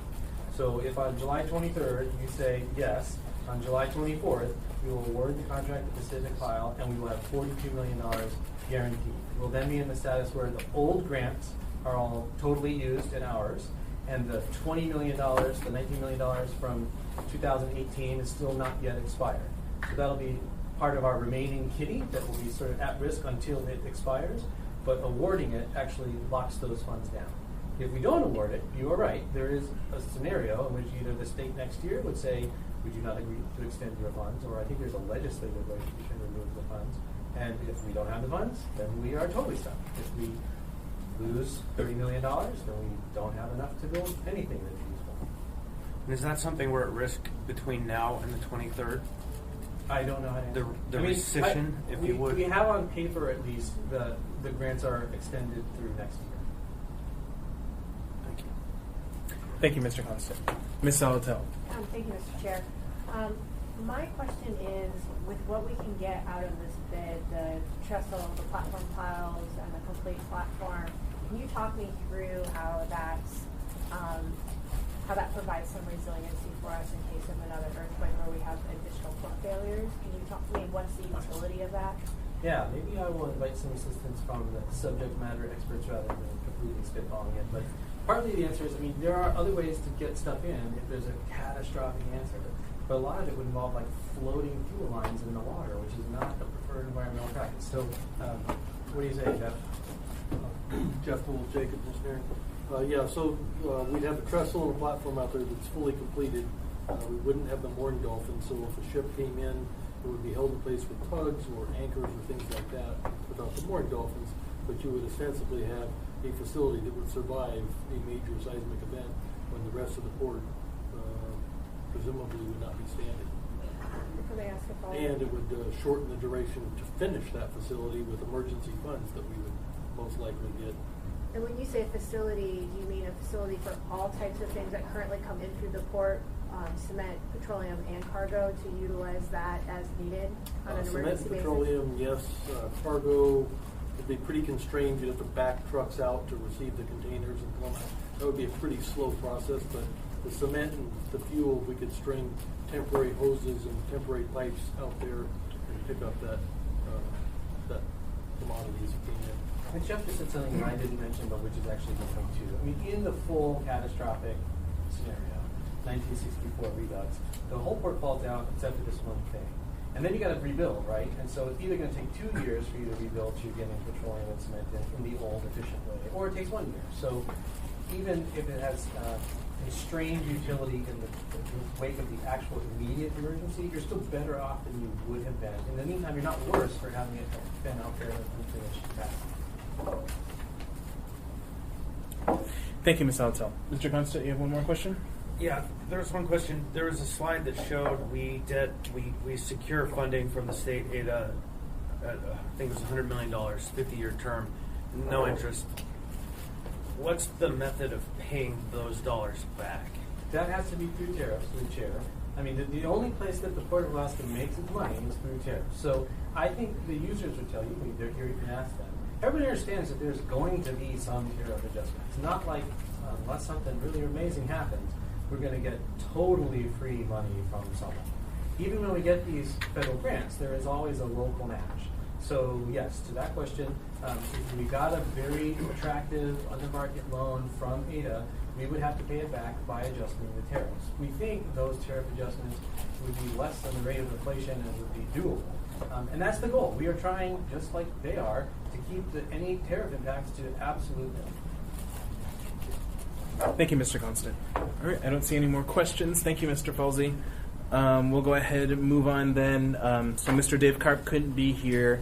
He had to leave. But here we have Casey Sullivan to give a report from the Port User Group. You want the lights on, Casey, or you like the moonlight? Yeah. On the slide, so I bring some my Patriots up here with you too. My library. Maybe have to get to it. No, but no. So we have a few items on the first.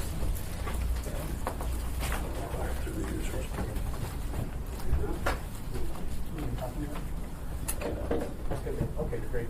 Well, good afternoon, everyone. Honorable Co-Chair Rivera and Co-Chair Constant, Mr. Mayor, members of the administration, and support.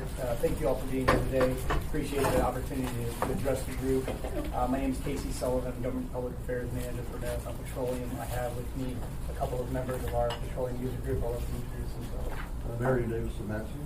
Lev Piavolsky Featherstone. So today, we're here to express our support for, and I apologize, indulge me just a little bit. I have a letter here that has been sent to the group, and I'd just like to read that into the record, and then we can kind of read any answer the questions, if that's okay. Sure. So we're here to express our support for a safe and efficient operating Port of Alaska and updating its aging infrastructure as cost-effectively and efficiently as possible. We appreciate the time and attention of the Assembly, the administration, and the staff at the Port of Alaska are putting into this critical project. However, at this time, the Port of Alaska's user group does not support moving forward with the petroleum cement terminal construction as proposed. As the primary users and long-standing tenants of the port, we, the folks here today, came together in the first week of May and formed this group to enable collaboration among Port of Alaska users, supporting the port's efforts towards a practical and affordable solution to the port modernization plan. All active tenants of the port are members of the users group, and I'll just read them here. They're at the bottom of the letter, but that includes Matson, Tote, Anchorage Fueling and Service Company, Marathon Petroleum Corporation, Crowley, Petrostar, Delta Western, and Alaska Basic Industries. So if you don't see those names in other places, they're not part of that user group or part of the stakeholder group. Since the formation of the user group, we have had many, many sessions over several days with the administration, project managers, assembly contractors, and advisors, reviewing the history, the current design of the port, port modernization, and the PCT1. These meetings included a 2-day roundtable session with members of the user group, the city, everyone I just listed, the assembly consultants to better understand the current PCT1 design, the North End extension, and more. And really, we do want to thank everyone that's been listed there for their time and collaboration. It's been a lot of effort on both sides. We do appreciate all of that time. While it was informative, in the end, the port users group seriously questioned much of the design assumptions and came away with more questions than answers. As users, we respect the urgency needed to address necessary improvements in the port's dock infrastructure. However, uncertainty around key elements of the plan have us concerned that its implementation could have unintended and significantly adverse economic consequences for the Alaska airport system, municipalities, and ultimately all Alaskans. Our main concerns are as follows. Well, as we talked about here, the entirety of the funding for the PCT-1 is not yet secured, and the current funding will only build what we're concerned will be this trestle to nowhere. It doesn't. There's no clear plan yet to complete that funding or the PCT as designed. So the city will be left with this trestle that cannot, we believe, be used to moor a ship. And what happens when funding takes years to be secured or is never secured? What are we to do with this said trestle? To address these potentialities, we believe a comprehensive solution to the port modernization project is required, not a piecemeal one. We also talked about it doesn't address the most immediate concerns at the berth. For instance, the repair appeal one to the assembly woman earlier asked what if there's a big significant event. If we build this PCT-1 trestle and platform and there is a significant event, these dollars aren't going to impact that. We believe there's better uses for the current slate of dollars. The initiation of the PCT-1 project without complete funding absolutely creates uncertainty for the port users and our customers. It started with a very significant tariff that has been sort of sidelined after a lot of noise, and rightly so. Yet we believe there's been not enough robust analysis of the downstream economic impact of implementing such a tariff or any tariff at that level. Fuel is a highly sensitive commodity, and as the 5th busiest air cargo hub in the world, it seems prudent to conduct this type of analysis before proceeding down any path that might produce that negative fiscal impact. And to be clear, building this trestle without the complete funding sends that signal no matter how we might try to message that. Ultimately, without knowing the final cost of the project will be, it's impossible to determine what the appropriate tariff should be to underwrite the project, and by extension, whether the increased tariff is even feasible for the airport customers. A material increase in the tariff will have a significant impact on the air cargo industry in Alaska. So we have heard, and so has the administration. So we believe as a group that there are better ways to move forward in this modernization of the port. We have shared several cost-saving ideas, but have yet to receive a fulsome response, though we heard some a little bit here today. Excuse me.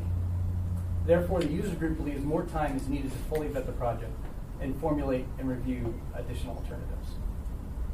The Assembly has retained a consultant at a significant cost.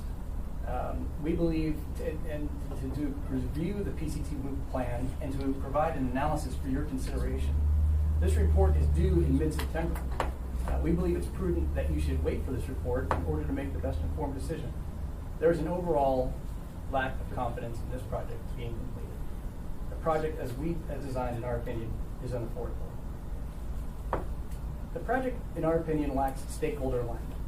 For the port to obtain additional funding from all sources, the port modernization project will require the stakeholders to be engaged and aligned to actively champion the project, and we all seek that together.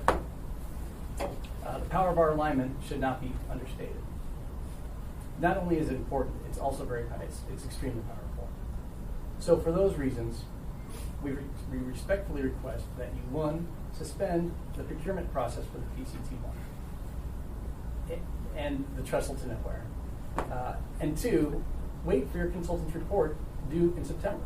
It's what you paid for, and I think it will elicit great information for this body's consideration. And 3, allow more time for the creation and assessment of design alternatives, as well as the collaborative development of a realistic, sustainable, and secure funding plan.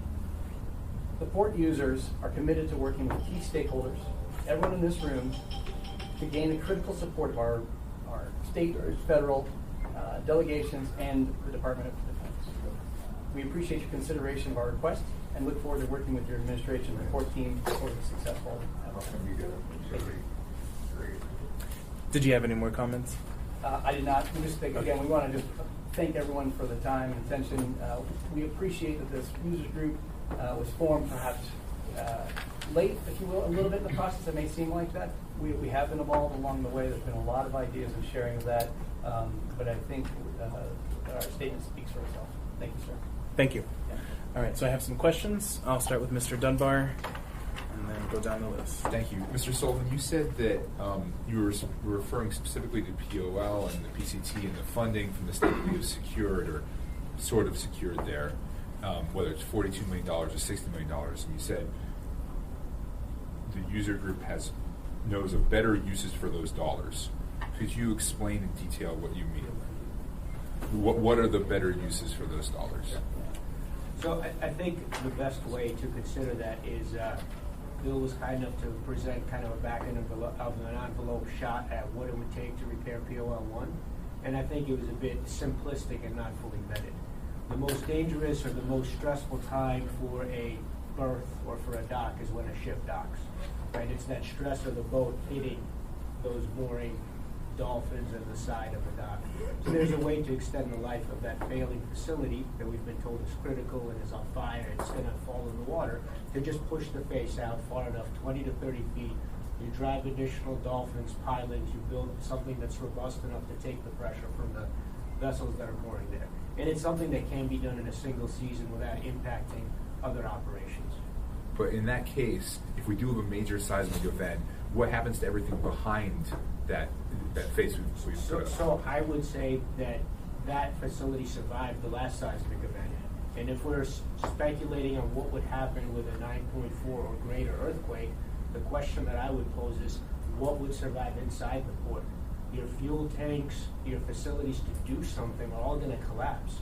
And at that point, it doesn't matter. You're not going to offload fuel into a puddle of fuel that is what becomes inside the port with all those fuel farms.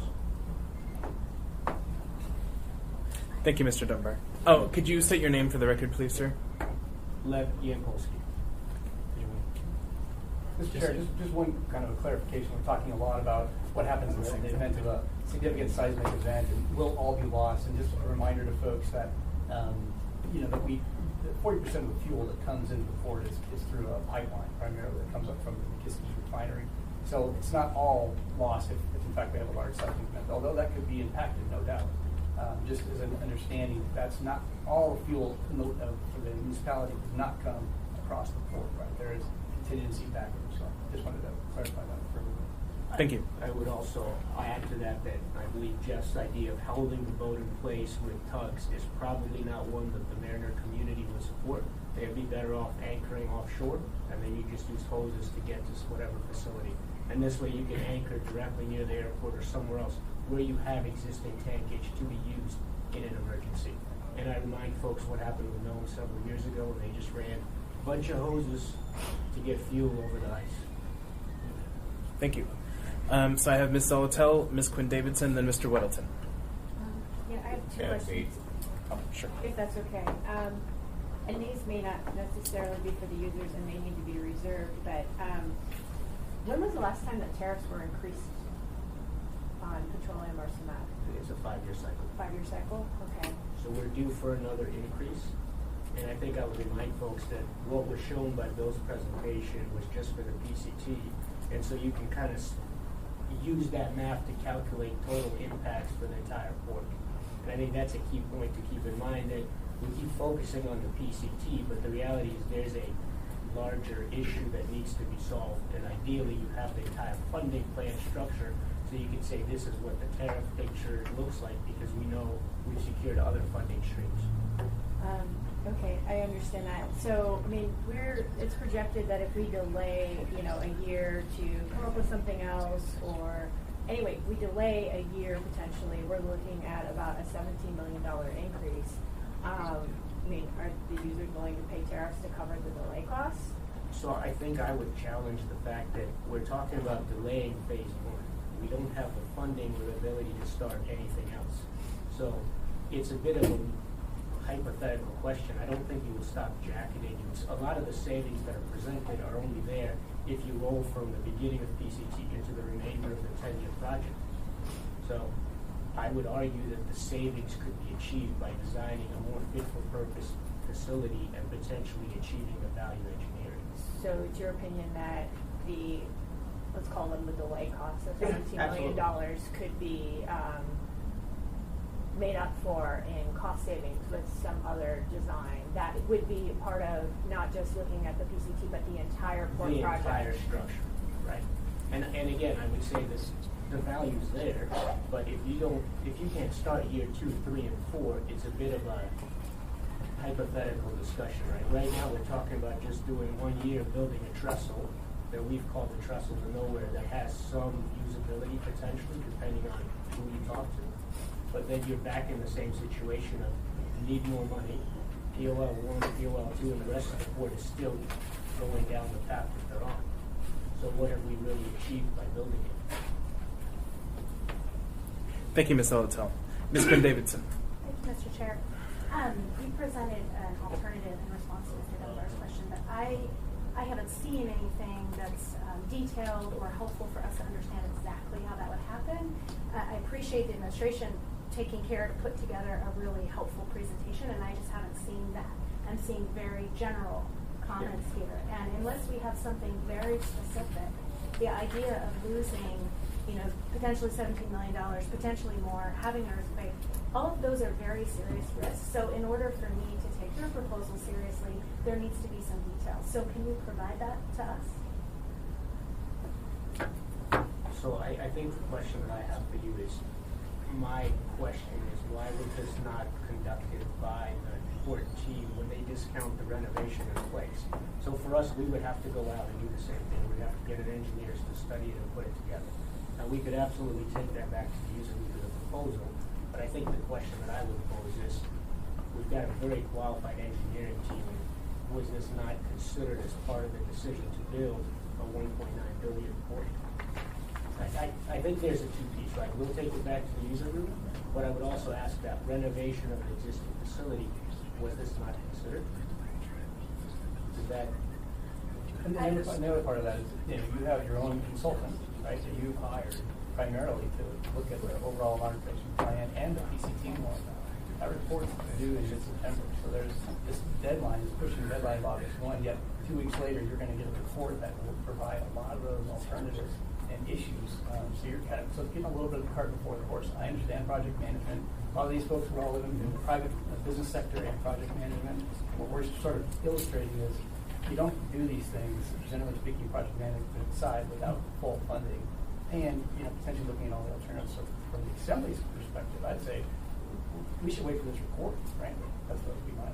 Can I follow up? Sure. And I actually have a question about the report for the consultant, so that's perfect. Sure. But I guess what I'm saying is, you say you have other ideas, but if they're not substantiated with information, how are we supposed to value and weigh your ideas? And I think that's a fair point. I think what we're asking for is we, as the users, came together and have been meeting with the administration, the core team, for 2 months. So we're saying, give us some time to flush out some of the needs, look through the value, and the value proposition is, if we do lose potentially some money, and if we do end up in the same place where the PCT as designed is the right answer, right, you will have the support of the user group when you are asking for the grants. When we are lobbying the administration, we're there with the port, the city, everybody else, getting the stakeholders aligned. Right? So that's our request is give us the time to develop some of these, so it's not a back of the envelope, it's something that's robust where you can look at the detail and say, that makes sense, or no, it doesn't. And do you think that, the risk, I see the risk of losing our state funds as exceptionally high given the current climate here. So to me, that's a big loss. So I need to have a reason, a substantial reason with details not to move forward on something that might save us that money. So I guess that's where I'm at, is I just don't feel like there's enough information from your end. I appreciate the comments really generally, but there needs to be more information, I think. And then I want to ask a question to our consultant, but it might be more appropriate later. Would you rather I wait, Mr. Yeah, Chairman? please. Thank you. Mr. Weddleton. Oh, thanks. So one thing, I think, since this is recorded and some people will be listening, say your name before you speak. It'll be helpful for people listening later. So if we had all the money in place now, would you support the PCT, the new PCT, the full-blown version? If we had the money for the PCT or the entire port? Well, the PCT, if we had the money for that, finish it now, would you support that? No, so our design? view is you should have the funding for the port, or at least a plan of finance, and have the truly designed, supported, and endorsed project plan with a plan to fund it where you have the implication and understanding of the full tariff picture. I think that's the piece that we're saying that you're never going to convince our customers of is you're saying PCT and we won't raise tariffs for the PCT, but you still have the rest of the port that is critical, right? You still have the cargo facilities because the reality is if there is that earthquake and that is that catastrophe, fuel is easy to move over hoses and you can stretch hoses for miles. It's the food, it's the clothing, it's the basic necessities that become more of a challenge. Just a quick correction. Nobody said they wouldn't raise tariffs for the project. They said they wouldn't only raise tariffs for the project. Just to be really clear. Absolutely. But I think the reality is when we look at it, right now the question is, what will the tariffs look like? And that's a question that, to be fair, no one can answer because we don't know what the full project looks like, what it costs, and how we can get the funding from other big places. Yeah. All right, thanks. So some of the cost is because we're building this very solid in case there's a big earthquake, which seems to make sense. But then I've heard, so Nikiski is an alternative site if there's a big earthquake. And then is Seward also a potential site for cargo and so on? So how do you value the importance? It could be Seward and Whittier. The cargo carriers prefer Anchorage though, because there's other problems that other ports have. Anchorage is not tsunami prone. Snow slides during the winter closes the Seward Highway from time to time, even the railroad. And then even the railroad couldn't get all the cargo into town. It would take them days to get it into town. And I don't think the people that live in Seward are where you want that kind of road traffic on the highway, because it would be a lot of traffic. It's not a 4-lane highway. So. But if there were a big earthquake, they could function in an emergency? Oh, yeah. Well, we would have to make some other arrangements. If the docks weren't there, and they weren't in the 64 earthquake, although the Anchorage dock, that first part of it survived that, which said something to that dock. But it would probably still be Anchorage. All right, thanks. So one more is if the fuel goes up, then cargo jets will leave the airport. So have you talked to the airport about pitching in? I believe not. We have not, and I think that's the statement of the stakeholders and getting alignment from everyone, right? And I think, to be fair, in order to get the funding that everyone wants to get, especially when it comes to the state, we need to get folks outside of the Anchorage area to be walking and asking and speaking the same things, right? It's not just the users. You need your Matsus, your Fairbanks, everybody else saying, yes, we need funding for the port. All right, thanks. Thank you, Mr. Weddleton. Mr. Dyson. Yeah, thank you, Mr. Falsey. Remarkable, complete presentation, which I began to expect. Sometimes you're so good that it makes me suspicious. But it seems to me that you've answered most of the objections that have come up. And I appreciate that. Casey, good to see you again. Good to see you, sir. The Seminole, are you at all certain that doing this first stage would preclude the best thing for the rest of the port? Or in order to do the optimum for the rest of the port, this might have to be torn down?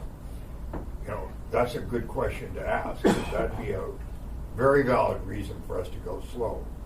This effort would inhibit a better, more complete answer.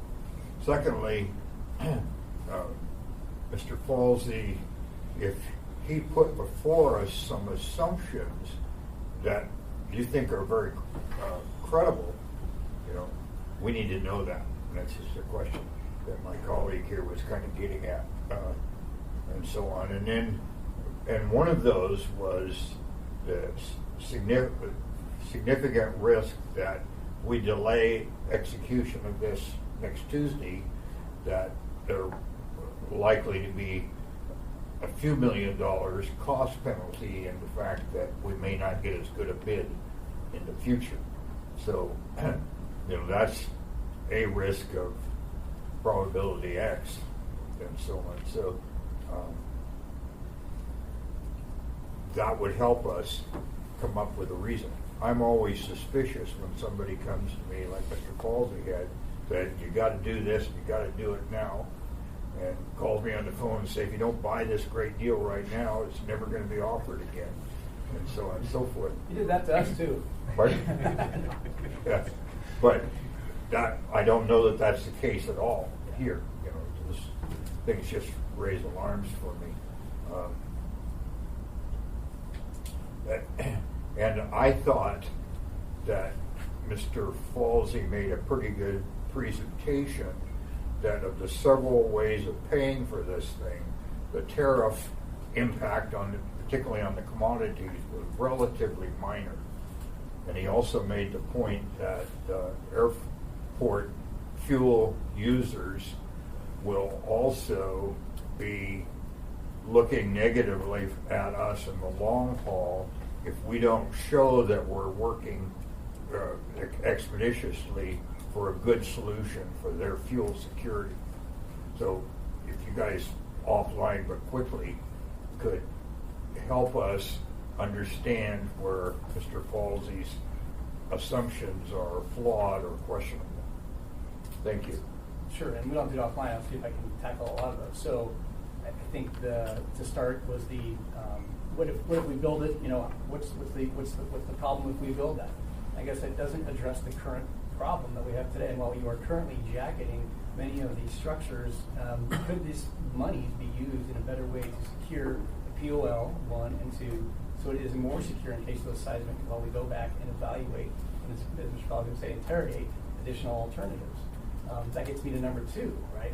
We are asking for some extra time. Our user group is fairly new, and and we've got a lot of great experts in here, we do believe there is value engineering that could happen, but that does take a little bit of time and some faith in that piece. The third part of that is, there's lots of little train of thought there, but the fuel and the tariff portion. The truth of the matter is, fuel moves on a half a cent, right? Idemitsu could be halfway here with a tanker full of fuel, and it will go to LA on a dime for it to get a better price. That's the truth of the fuel market, okay? So whatever we do is we have to make sure that we telegraph whatever that is, that stability in the fuel. Again, I'm not trying to get into a commercial side of it. I'm telling you there are actual risks when you build something, and the implication is we're going to come back later to pay for this, and it's really going to be on your back. So I think there's a little bit of that. We really need to do that downstream analysis. There is backup fuel supply, right? Either from Valdez, from Petrostar, or from the Nikiski refinery for Marathon Petroleum with 2 docks. So there are contingencies available to move fuel in the event of a larger incident. I think what we're saying is we believe the dollars that you have in place can be better used. We think there should be value engineering that I believe will help cover a lot of these contingency costs. And frankly, in a $200 million project, $6 million is it's not quite a rounding error, but oftentimes it's an acceptable risk to make sure you're doing the right thing. Thank you. Thank you. Thank you, sure. Thank you, Mr. Dyson. Mr. Perez-Verdia. Thank you, Mr. Chair. Just a few questions. In your group, I know it's a newly formed group. What's your process for making decisions? So how did you as a group come to this decision? Was there a vote? It's a great question. It was fairly unanimous out of the gates. I mean, we're not a fully formed on the 501c3. There's no bylaws yet.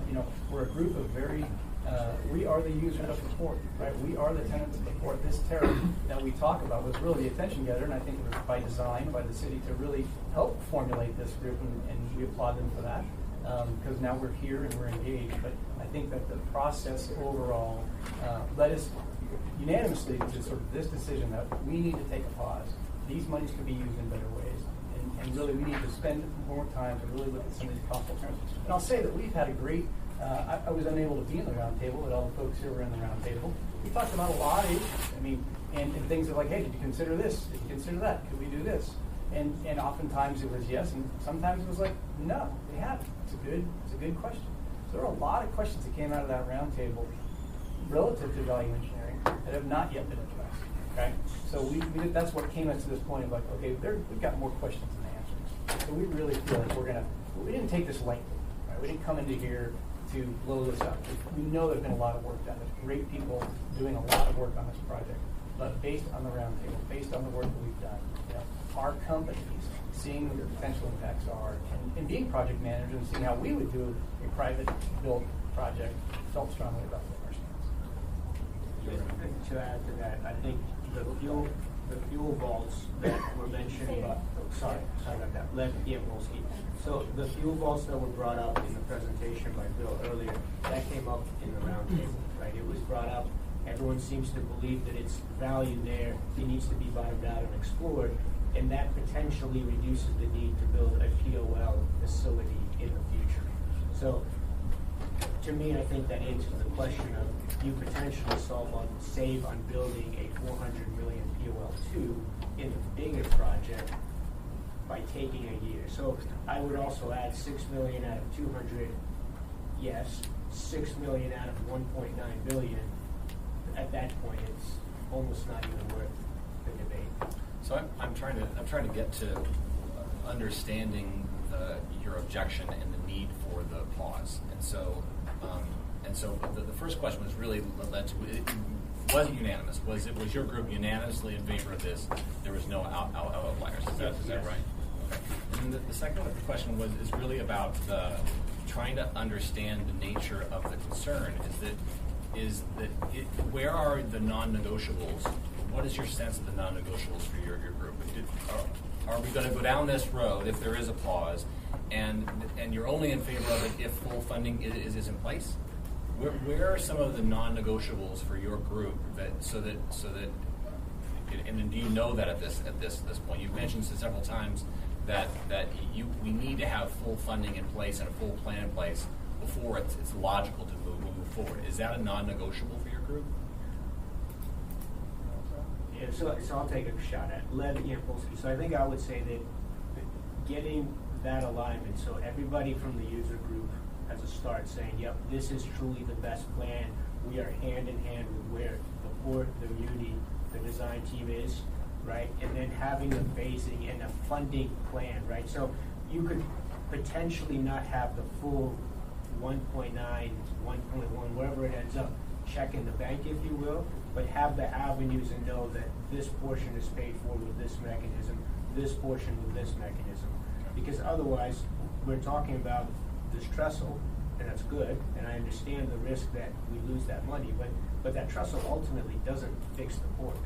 And without future funding for the rest of it, you're still, and we're still looking at that. Yeah? I'm trying to understand so that if one non-negotiable is we want to see either all funding in place or a clear line of sight on all that funding. And the second question I'm trying to explore is, from your group's perspective, is this the wrong design, or is this the right design? So because I'm getting mixed with your concerns around funding and your concerns around planning and your ideas about what other kinds of things could be added to this design. But if all funding was in place, is this the right design? So do we move forward with this design? So I'm trying to get to the understanding of what your core concerns are, so that I have a sense of, if there were a pause, what would we be discussing? And that's the two things I'm hearing is you think it's the right design or the wrong design, and you would need to have funding in place or a clear sight of all funding in order to move forward. Are those two of the non-negotiables for you guys? Yes. So I would say that where we are is we're not on board that this is the best design and the most efficient kind of best practice, best value for the city design. Okay. So you don't, regardless of funding, you don't think this is the right design. Would that be fair? Correct. Well, we would like the opportunity to take the time to review it and look for ways to reduce cost or do things better and more efficiently. So I think short answer is the design as currently presented, we do not believe is the best design out there. Thank you, Mr. Chair. Thank you, Mr. Perez-Verdia. Mr. Constant. Just one thing, Cameron, that the users didn't say about their processes. They're constrained in some ways, even how they talk, because there are rules around collusion and business initiatives. So just getting them together to have a conversation presented a number of challenges that make our open meetings rules look small by comparison because they involve federal laws and going to jail. So that's just a consideration for how they've had to get together. Thank you. Thank you, Mr. Constant.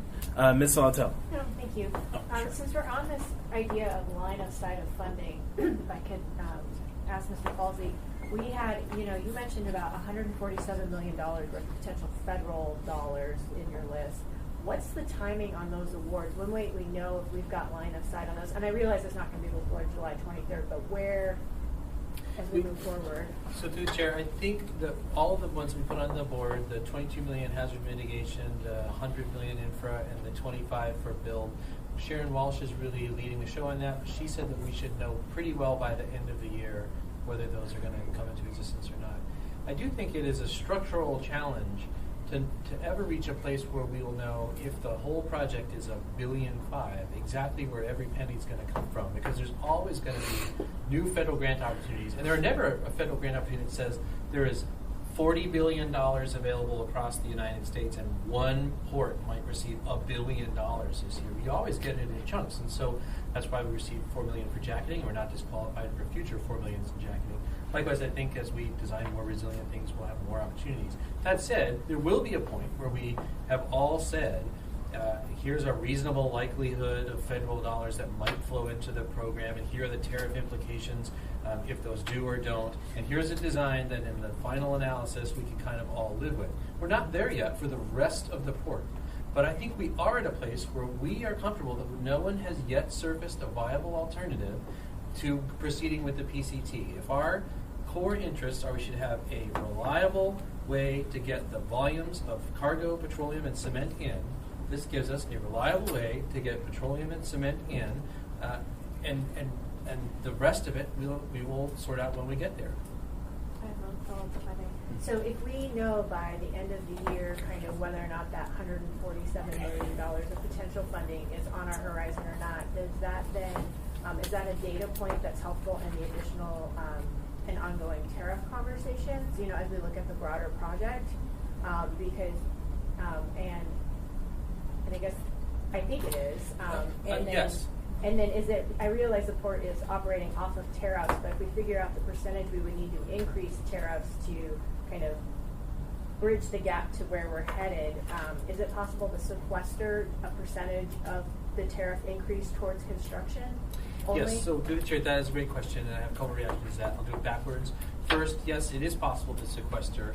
All of the tariff money flows back to the port as a separate enterprise utility. So it's trapped in the port unless you guys pick it up and pull it out of the port. So by default, it remains in the port's fund balance. So it is effectively sequestered. On the second, though, is we thought we would start with sort of the maximum bad place the tariff could end up, because we would do full $200 million borrow, because that's how much you would reimburse the cargo for, and that's what it would take to totally finish. And then we said, but we'll phase it in over time so that if we get additional federal or state grants in, we could cut it off in the out years. What we were told was, but economically, everyone will look at the glide path and assume immediately that the glide path is going to happen. If that is true, then proceeding with 100% sense of where all the funds are going to come from is going to be very challenging, because you'll have to design a tariff that pulls in all of the money without anticipating internal flows, and you can't bring it down as external flows actually do come in. So I take the point that you should not start before you have all the funds to get you to a place where you can comfortably stop. But I think that we are at a place where we can proceed and comfortably stop if we get stuck. Thank you, Ms. Altel. So for the remainder of the meeting, we have Mr. Weddleton, Mr. Dunbar, then I want to get our consultants up here and then talk about Monday the 22nd. Mr. Weddleton. So to someone on the user group, so to me a lot of this stuff came from a charrette that was a couple of years ago, and presumably you were all there, but now how things go awry in the meantime? Well, a charrette was almost 5 years ago now. A lot comes along in 5 years, and certainly from the financial aspect, and project design, and just conversation overall, I do know that many folks illustrated, sometimes you get a file that comes in 35, 45, 55. I can't speak for how people evaluated those designs or how well they included. I just get a file that had 20 megabytes of a design, and here it is. I know that our folks indicated there wasn't much of a process throughout all of that. You did get those files, so that's kind of as I understand it, sir. To the chair, sorry. Thanks. Thank you, Mr. Weddleton. Mr. Dunbar. I guess this is less a question than a comment, because I don't think we can resolve it at this meeting. But the user group seems to indicate they have a plan, even if it's not 100% designed, obviously, to repair POL with the money we have instead of building the PCT. And am I mischaracterizing what you said, Mr. No, okay, that's correct. So I would like, as soon as possible, to have some more information about whether or not that is feasible, or if it, we got a presentation from Mr. Falsey, and I couldn't quite tell if one of the things he presented was that idea or not. If it was, then I'd like to hear from you guys addressing the challenges he presented. If it wasn't, then I'd like to hear from both of you, the pros or cons of that. And we do have, it's not next Tuesday, it's the Tuesday following, so we have a little bit of time. And again, I realize these things take a really long time, but just something that's, fairly basic, but presents the big ideas about what the pros and cons are of doing that. Thank you, Mr. Dunbar. Well, just to the chair, Sure. I think the question becomes, you have $40 million, potentially $60 million. Where could that $60 million go to help support and improve and support these two facilities now versus putting them into the trestle that may be there for some time? That's the question. And I think maybe administration or some of our other folks might be able to address that. We'll come back to you, sir, on that. Thank you. Mr. Chair, I just was going to say we do have one of our user group folks that did have some thoughts to share on alternatives, but I don't know if we want to do that now or should I? Yeah, we don't have time right now. Okay, if they want to fair enough. email us, or they can join us at the meeting on the 22nd. Very good. Thank you. So if I can ask our consultant to come up, and we only got through half of our agenda, so I'm glad that we scheduled the 22nd. If you could just give us a snapshot of your remarks, and then help us out on the 22nd. How can we make it, get the information we need, and then make a decision on the 23rd? Members of the Assembly, Chair, Administration, I'm Roaster Jaluski with Ascent. I was hired along with Northern Compass Group to provide information to the Assembly, and I'm prepared to do that. It's 3 o'clock. So it's somewhat at the end of the time frame that we had scheduled. So basically, what I wanted to talk about was what I've been doing and what we've been doing since the last meeting. Give you an update on that, and a lot of it has been digging into the different options that are available.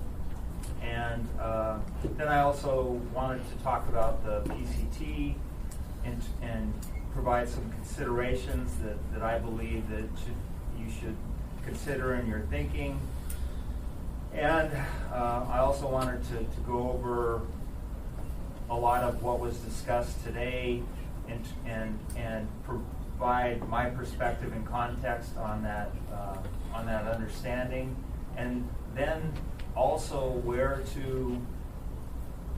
would be a good path to go forward. And it's either what's been presented a lot today has been a yes or no, and are there really other options?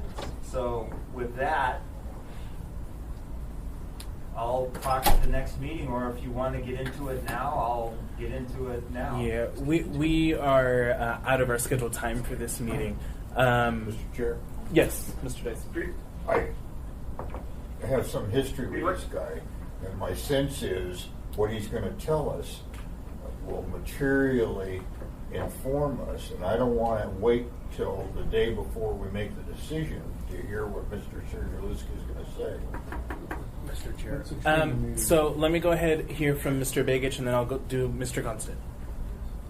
Thank you, Mr. Chairman. I know you guys are really tight on time, and I think what something Isaac said, I think is correct. I think the work that Roe has done, what he'll for the for your consideration. One thing I will put out there, I'm sure the administration won't like what I'm about to say, to be very frank with you, the deadline for the decision is August 1st. Your assembly meeting on the 23rd, there's nothing that prevents you if on the 22nd, if today you don't get enough information and you want Roe and myself to present additional information or answer more questions on the 22nd in great detail, which happy to do, you can always set a special meeting on this specific contract prior to the first to give you more time to absorb what comes to you not only today, but if you don't have enough time today on the 22nd. I just want to make sure that's clear. I don't want to take away from questions you might have for Roe, because we have both, and our team have had a lot of conversation about what all this is, and to be very frank with you, as the scope was laid out for our work, the PCT was kind of added on because it became clear to us that resolving this issue is important to determine the longer-term play and what the port will be or won't be in the sense of the size, the magnitude, who's participating, how it's going to be funded. So we've done, and Roe has done extensive work around this, meeting with users, the administration, and many other documentation in order to kind of grasp alternatives and options, but also understanding, I think he said it's not as clear as just a yes or no, because it is such a critical piece at the front end of this whole process. It would have been great if this happened 3 years ago, but it didn't. It is where it is, and I think Mr. Folsey laid it out well, and that, as he said, we're at decision point, and you are, but the amount of time you need and information, I think, is valuable. So let me just pause there. And I think Roe and I will take whatever direction you as the Assembly would like. We work for you. We have a lot of information, and I know Roe wants to respond to at least all the information that was delivered today, at least in a minimum amount. Thank you, sir.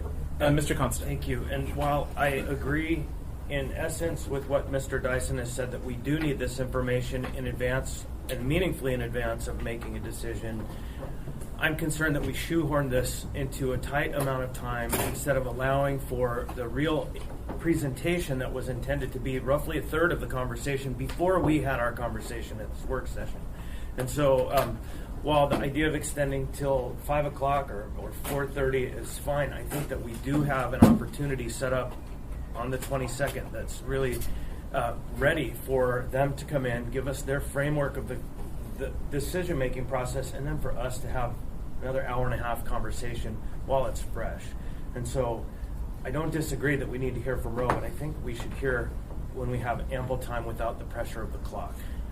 And to echo a little bit of what Mr. Begich was saying, we also have the opportunity to schedule a special meeting. So if August 1st is truly a hard deadline, we can go as far as Wednesday, July 31st, unless the administration totally opposes that. Mr. Whittleton. Well, is it possible sometime before the 22nd to have another meeting with Roe? I mean, sometime next week. We had this tentatively on Monday. You're out of town. Yeah, that's why, but don't wait for me. Yeah, I'd love to hear it now. I don't mind extending now to hear it. We have another meeting at 3 that I suppose we could postpone. We could easily postpone, actually. Sorry. Okay, so I don't mind extending now, but also sometime next week, and also have the 22nd. Did you want to touch to that, Mr. Constant? Yeah, only one last note there, that we have notified the users who have many have left the room because they had pre-existing commitments. These work sessions came up really quickly.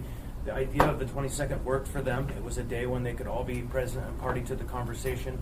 They changed their schedules. As you saw, the primary person who was supposed to speak today had to get on a plane and leave their elected representative. And so already we're shoehorning. And I think that isn't the best way to make our deliberations, but it's the body's decision. I might say, if this next portion, if we extend, is going to be recorded, and they will be able to hear that and have some more time that they could comment on it and rebut it, at a subsequent meeting. I'm eager to hear. Ms. Elton, and then we're going to make a decision. One, I can't say. And two, I think what Rose going to tell us would be something that I wouldn't mind having some time to digest. So I don't know if there's any way to get it via email to some extent. I mean, this information comes fast and heavy, and I think, particularly because they're in the consultant role and talking to us, I would like a little bit of time with it so I can come with more thoughtful questions.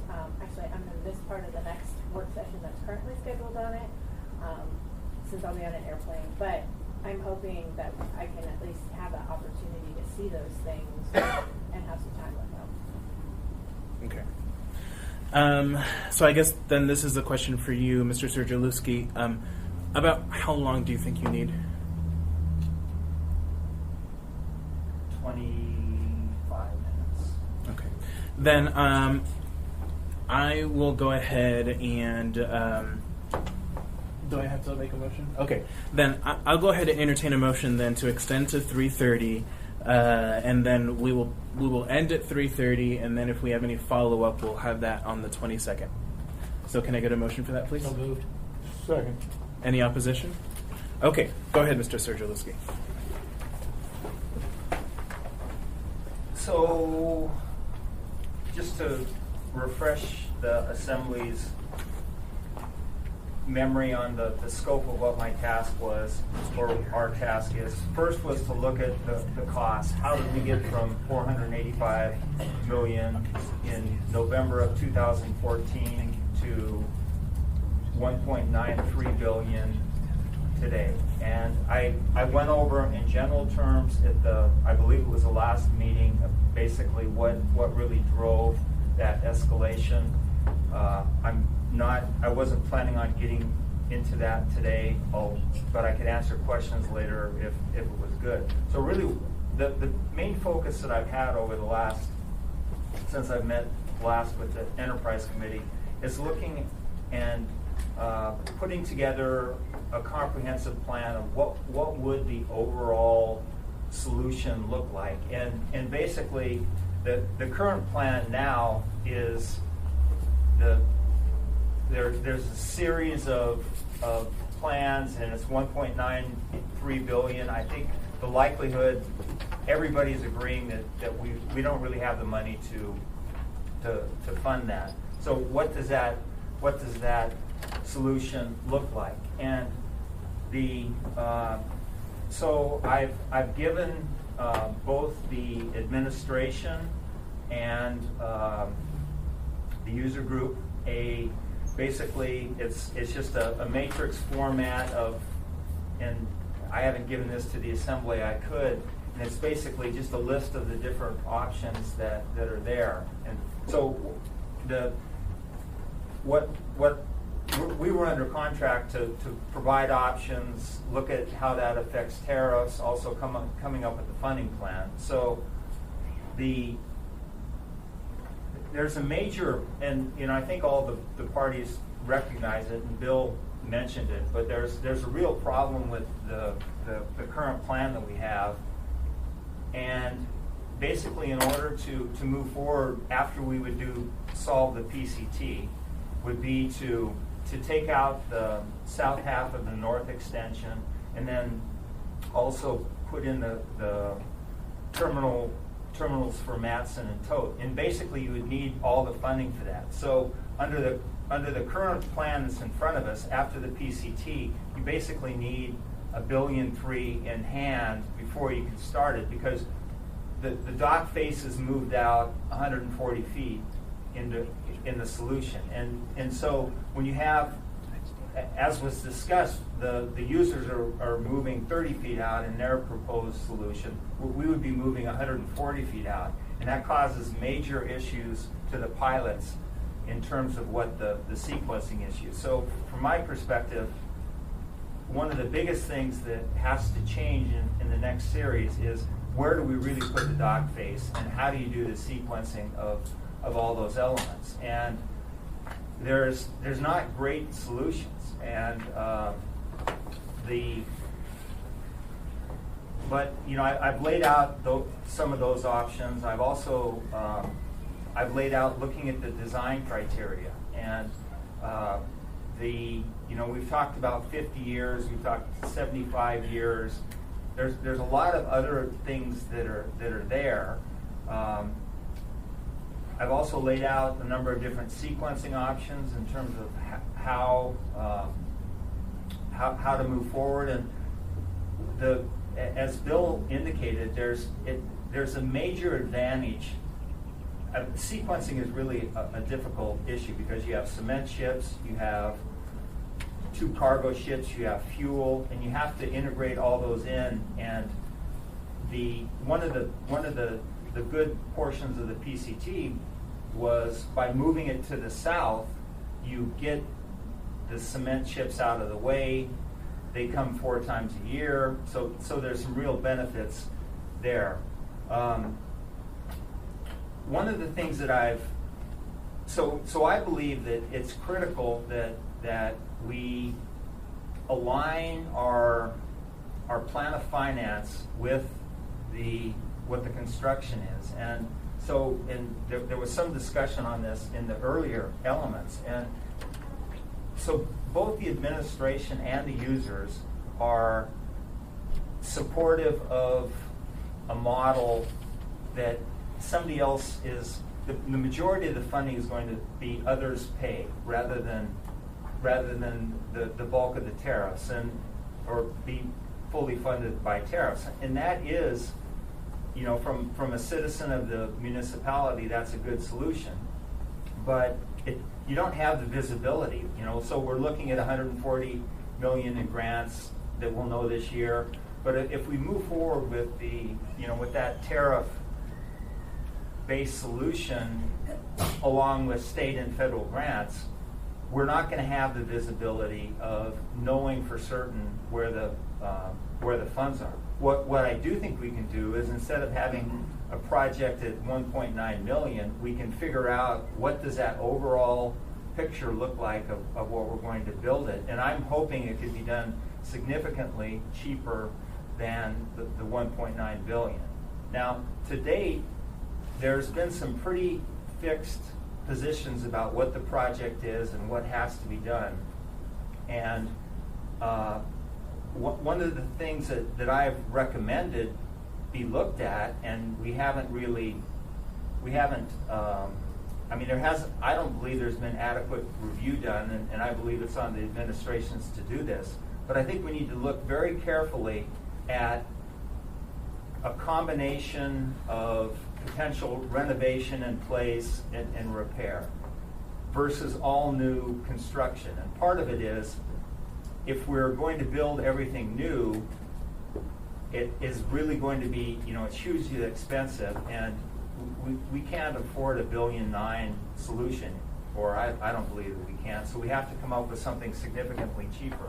And also, getting back to the issue of where the dock face is, I think one of the best, and so I've put forward information, I've given it to the administration, I've given it to the users, and all the air in the room is exactly, it's on the PCT, and so there hasn't been the dialogue and taking what I presented and working that and coming up with flaws in terms of what my thinking is, or optimizing it, or gaining consensus. So that hasn't happened, and I had hoped at the round table that we would be able to discuss that. We didn't even get to it.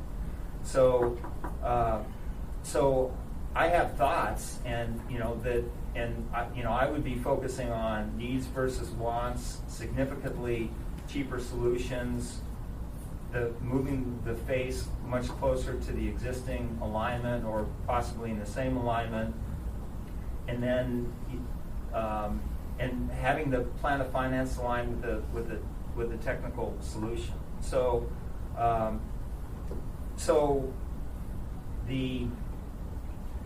I could give, and it might be helpful if I give this spreadsheet to or Chris has it, so we could present that to the assembly. I think it would be helpful to to see some of what the different options are.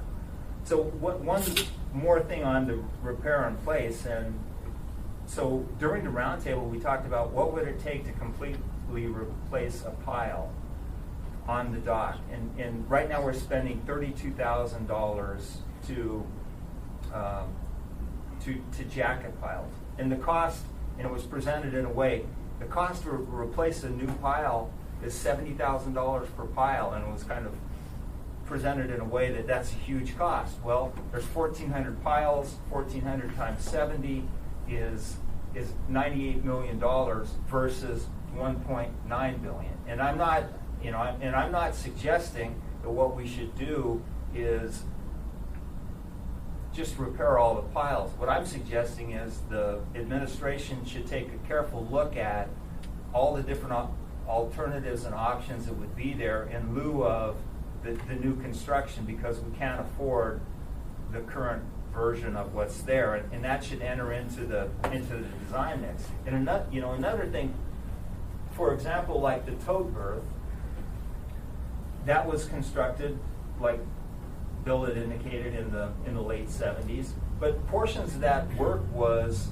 constructed in 2001 in terms of some of the trestles. So the discussion to date has been it's all 10 years life left. Well, there's portions of that facility that likely have a lot longer use, and we don't have the funding, or I believe it will be very difficult to get the funding to replace everything, and so we might be faced with a combination of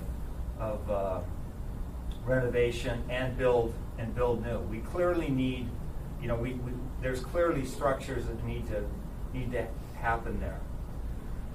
So that's kind of in terms of where I'm at on the options.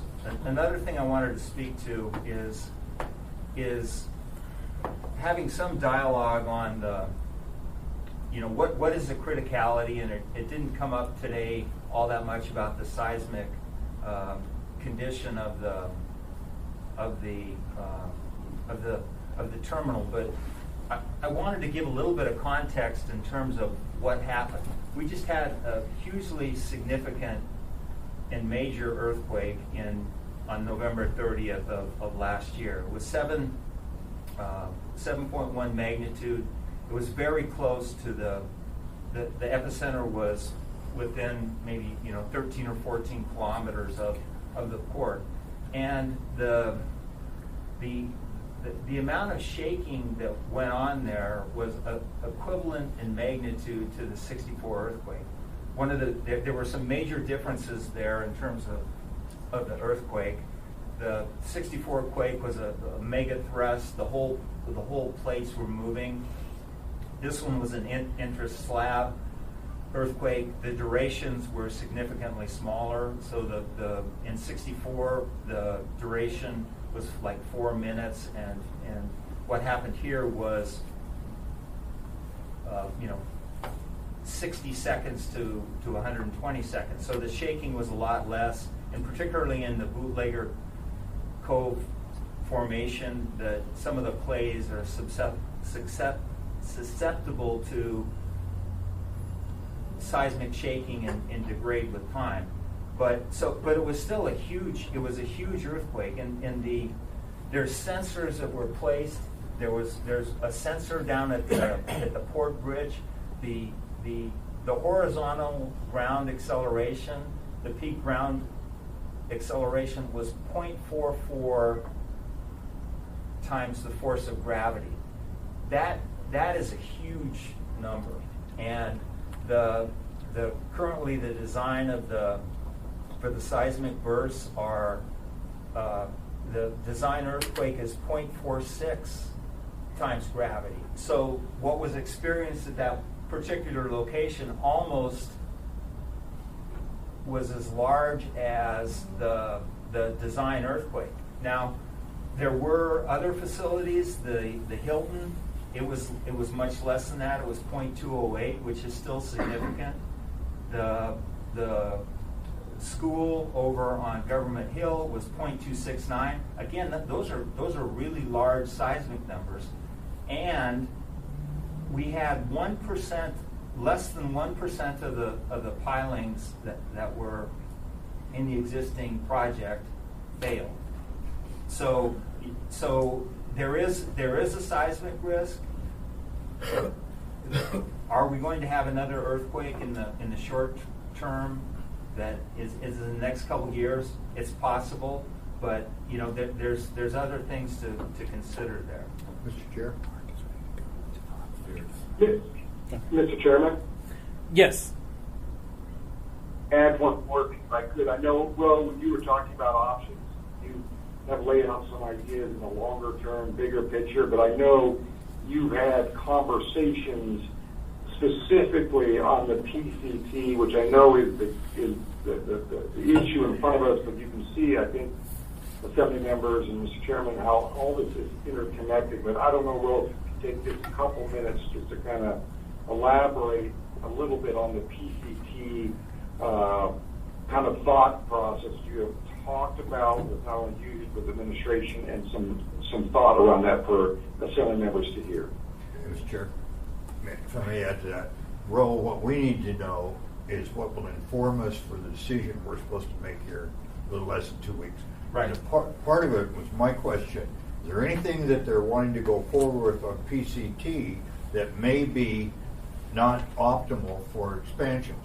Certainly the alignment and so on. Do you know of things that we ought to think about as we consider this decision and information we should get before we make that decision?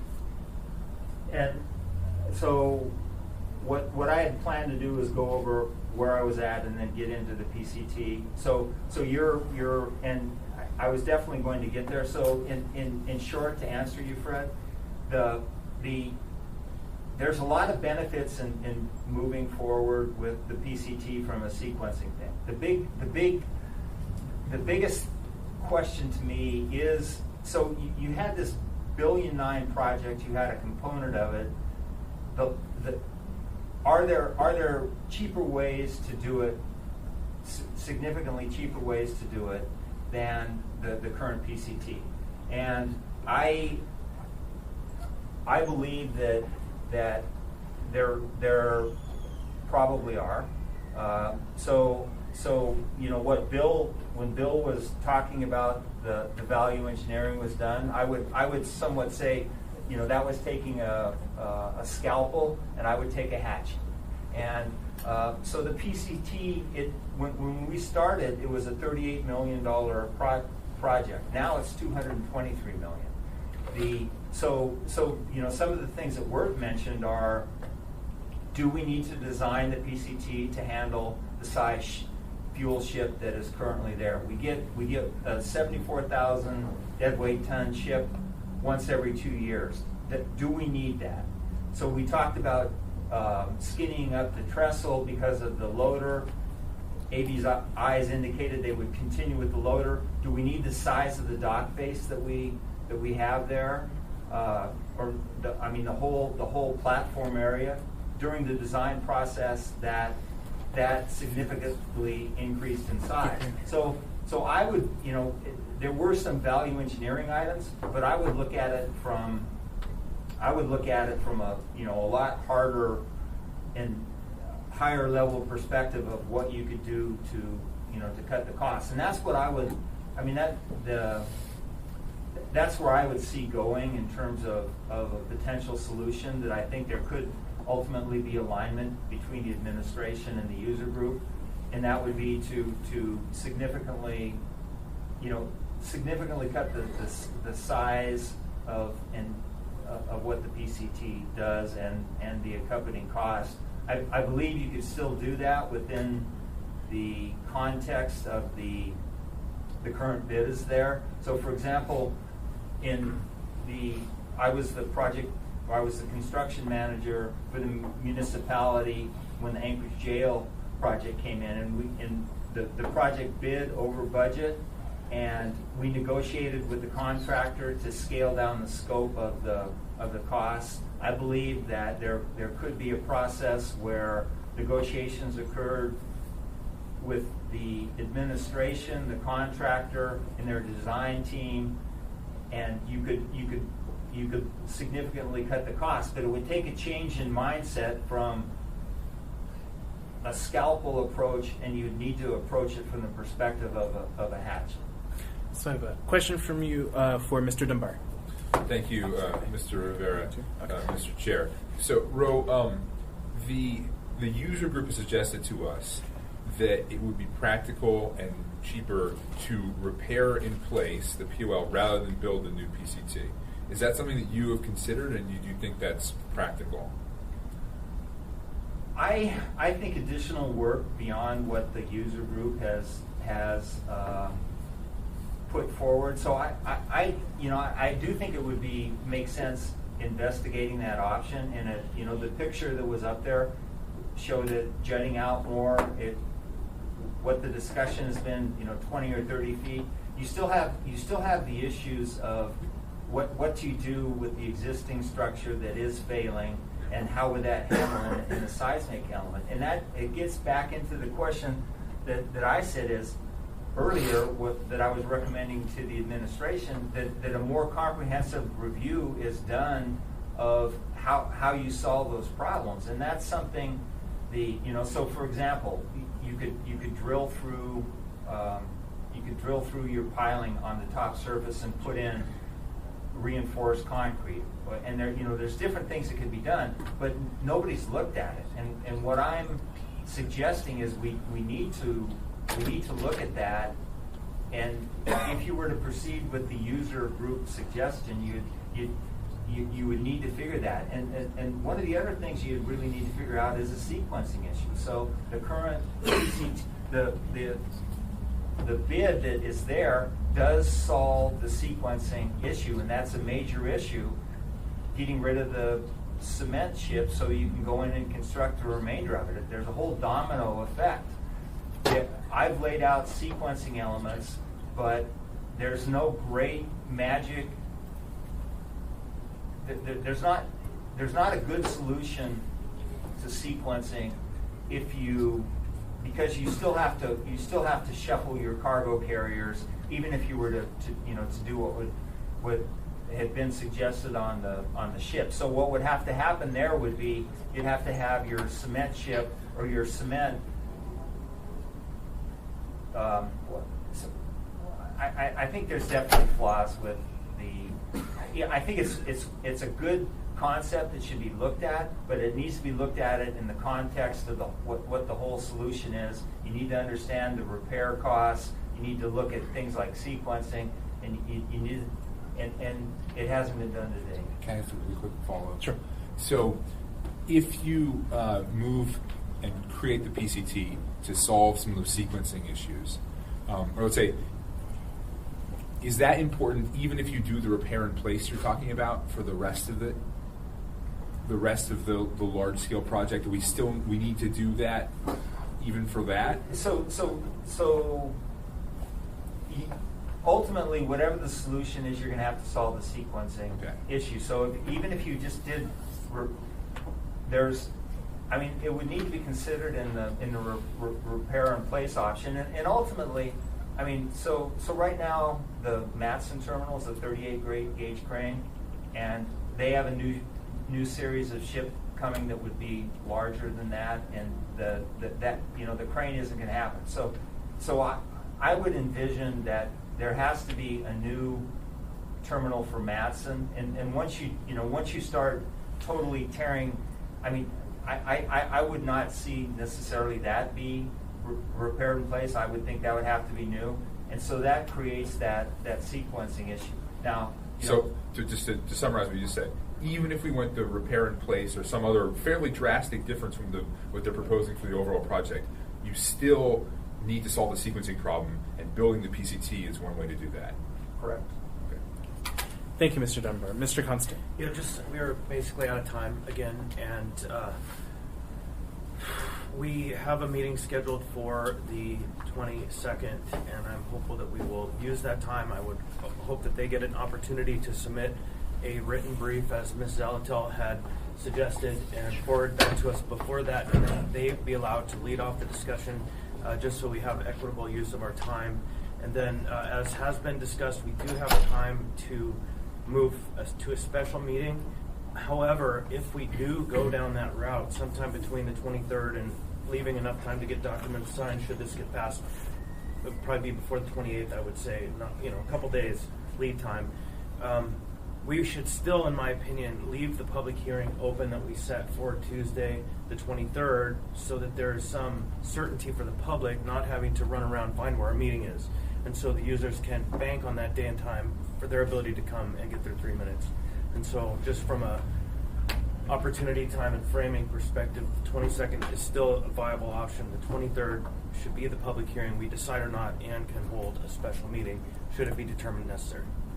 Thank you, Mr. Constant. Mr. Chair, if I'm the reason we're not meeting next week, don't let that be the reason. I'll figure out how to call in, or I'll skip it and other people will cover it for me. So. I have heard from the users that the 22nd works better for them. All this came up pretty quickly on their behalf, and so they would probably flex again to be here, but those they could. The 22nd is already on the calendar because of planning. Okay. Seeing no further discussion, we'll have, as Mr. Constant says, a lot of opportunity to discuss this on the 22nd. That's it for today. Thanks, guys. Thank you.